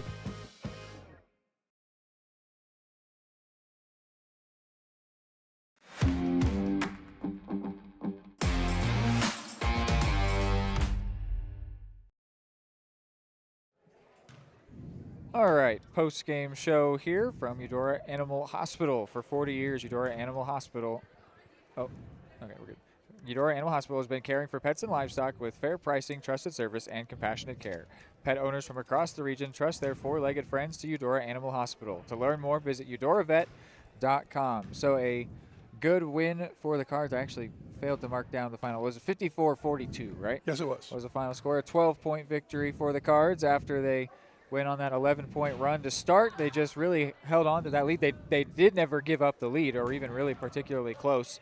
Held on to it and end up getting a nice first-round win here over a team that, you know, by record they were similarly matched with. And at points in this game, Schlegel showed they could definitely step with the Cards. I think that if you eliminate that, the great start for the Cards, it's going to be a lot closer of a game. I bet that the Cards would have tried harder to pull away had they not had all the points that they had to lean on. But it was a decent matchup for the Cards, something they can definitely build on as they go into the next round. What do you make of the game that we saw today, Kevin? So, as a coach, a lot of goods, but still a lot of room for improvement. Obviously, Cash Snyder just went crazy, responsible for nearly half of the team points. And was well regarded as that player to keep an eye on, and he has shown why. But shooting wasn't fantastic in general. The rebounding was really good. Passing was hit or miss at some point in times. They spent a lot of time working on the long ball passes. And you know, finding someone who is closer and open would be a way to improve those things. But overall, a good building opportunity for the coach and the team. Yeah, fouls did become a bit of a conversation topic for the Cards. That's something they'll need to make sure they stay on top of. You hate having to have Cy Thomas sit on the bench for so long just because you don't want him to be out of the game. He did not end up fouling out in the end, but you still feel having him sitting on the bench instead of having him out there as the Cards did for most of the third quarter. They would like to not have to do anything like that. Again, Schlegel had a player foul out, so that's just something that Cards will want to stay on top of as things go forward. Is there anything that goes into that, or is that just is there anything play style, or what do you think with that? No, so what the play style worked for the Cardinals. That very physical. You saw we had some of the bigger guys out there drawing contact, looking for contact, and it was effective. You got one of the top guys who got fouled out for Schlegel. And so I think that physical style of play needs, if it can stay part of the staple of how the team operates, that's going to work to their benefit, I believe. Because not every team is built for that. But when you're rolling in with a handful of football players, certainly contact is not something you're going to shy away from. Yeah, and the Cards also have a great roster that they can lean on. A lot of guys that came in and put in a good fight, put in a good shift in this game, and that just helps as the game goes on. You can give your guys a breather, make sure that they feel in tip-top shape. So it led to a great game for the Cards. I've got point tallies here, and they all add up to the right numbers. So hopefully, it's still unofficial tally. I'm not the official scorekeeper, but maybe they are all the right numbers. Tyrone Jones ended with 9, Ryan Dyer with 10, Caleb White led his team with 21, Josiah Evans got a couple, Cy Thomas with 2, Hunter Hertig with 10, Keelan Duncan with 4, Jay Noble with 2, Alex Gonzalez with 3, Julian Otis with 4, Cash Schneider with 26, and Cage Crable with 3 to add up to that 54-42 win for the Cards. A 4th win on the season, and they will move on to the next round to face the winner of Metro Academy versus Legacy Prep. That's a game that will happen at 7:30 here in this gym. We won't be covering that one, but the results of it will matter. And speaking of what we're covering, we've had to make the decision, unfortunately, with all the restructuring and rescheduling. We won't get the 2 early games tomorrow. So what's happening is this was going to be a 3-game tournament. Because of weather, it's become a 2-game tournament with teams playing starting extremely what'd I say? Get games. Oh, yeah. Same number of games, different number of days. 2-day tournament, right. And they're starting with games extremely early. So the first round of games, both for the girls and the boys, we will not have on Eudora Sports Live. I think, this is not a promise, I think Kara Kimberlin will be able to get you guys the live stream of the film footage, so that you won't have any broadcast or anything like that, but you should be able to see it. I think that's what's going to happen. That is not a promise, though. Do not hold Kara to anything that I'm saying here. But that's the hope, and then we will be here for the final game. So if that's the championship, the 3rd place games, whatever that looks like for the Lady Cards and for the boys team, we will be here for the conclusion of both of their games tomorrow. So that will be Kevin and I back with you for those. Sorry that we didn't get to bring you those first games, but we just had to. And you love, so you start a tournament like this off with a win, puts you into the winner's bracket, right? Yep. So the worst you're going to do is something like 4th place. And so it's a good place to have your team going into day 2 of a tournament like this. And you always want to end your tournament with a victory. I'd rather take the 3rd place with a victory than lose and take 2nd place, frankly. We'll see how it plays out tomorrow. I think our ladies may have a better, more likely path towards a championship game. But certainly if the boys can play as they did today, physical style, drop a lot of threes like we did, they certainly have a shooter's chance. Well, yeah, apologies again. We won't be able to get you those first games tomorrow, but we will be with you again tomorrow for the conclusion of the Tongi Invitational. And yeah, you should be able to at least keep up with scoring. And there's great coverage for Eudora. They've got stuff they keep up on Twitter. You'll be able to find stuff. And no matter what, we will be there to tell you what happened that led us to the games that we will be in. But for the girls, they'll be playing the winner of St. James versus Piper. And for the boys, they will be playing the winner of Metro Academy versus Legacy Prep. I think that's about all that we've got here. Anything left to add before we get out of here? No, I think our teams have a reasonable chance of getting to those championship games at the end of the day tomorrow, and hopefully we're here to call those for you. Yep. So last year's runner-up, the Lady Cards, they got a win, and the defending champs for the boys, they got a win.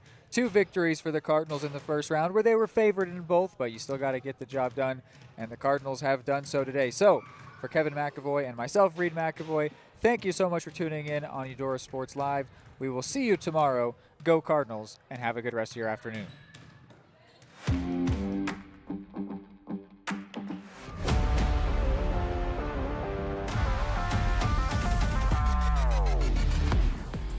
From the gridiron to the hard court, the pitch to the mat, don't miss any of the action. We're there with live, local sports coverage at varsitysportslive.com. Charlie was born at LMH. We had a great team of nurses. Not only did they check in on us regularly, they always asked if we had questions, always made sure that we understood what was going on.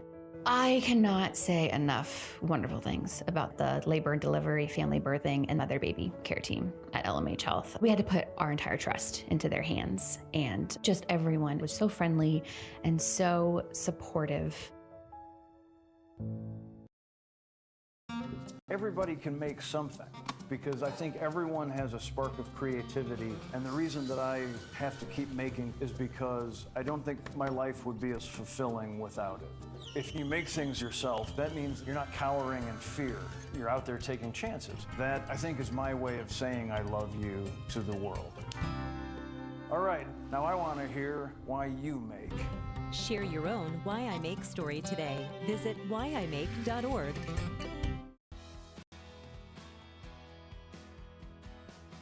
I used to drive an ambulance as an EMT, and I've always tried to be a safe driver.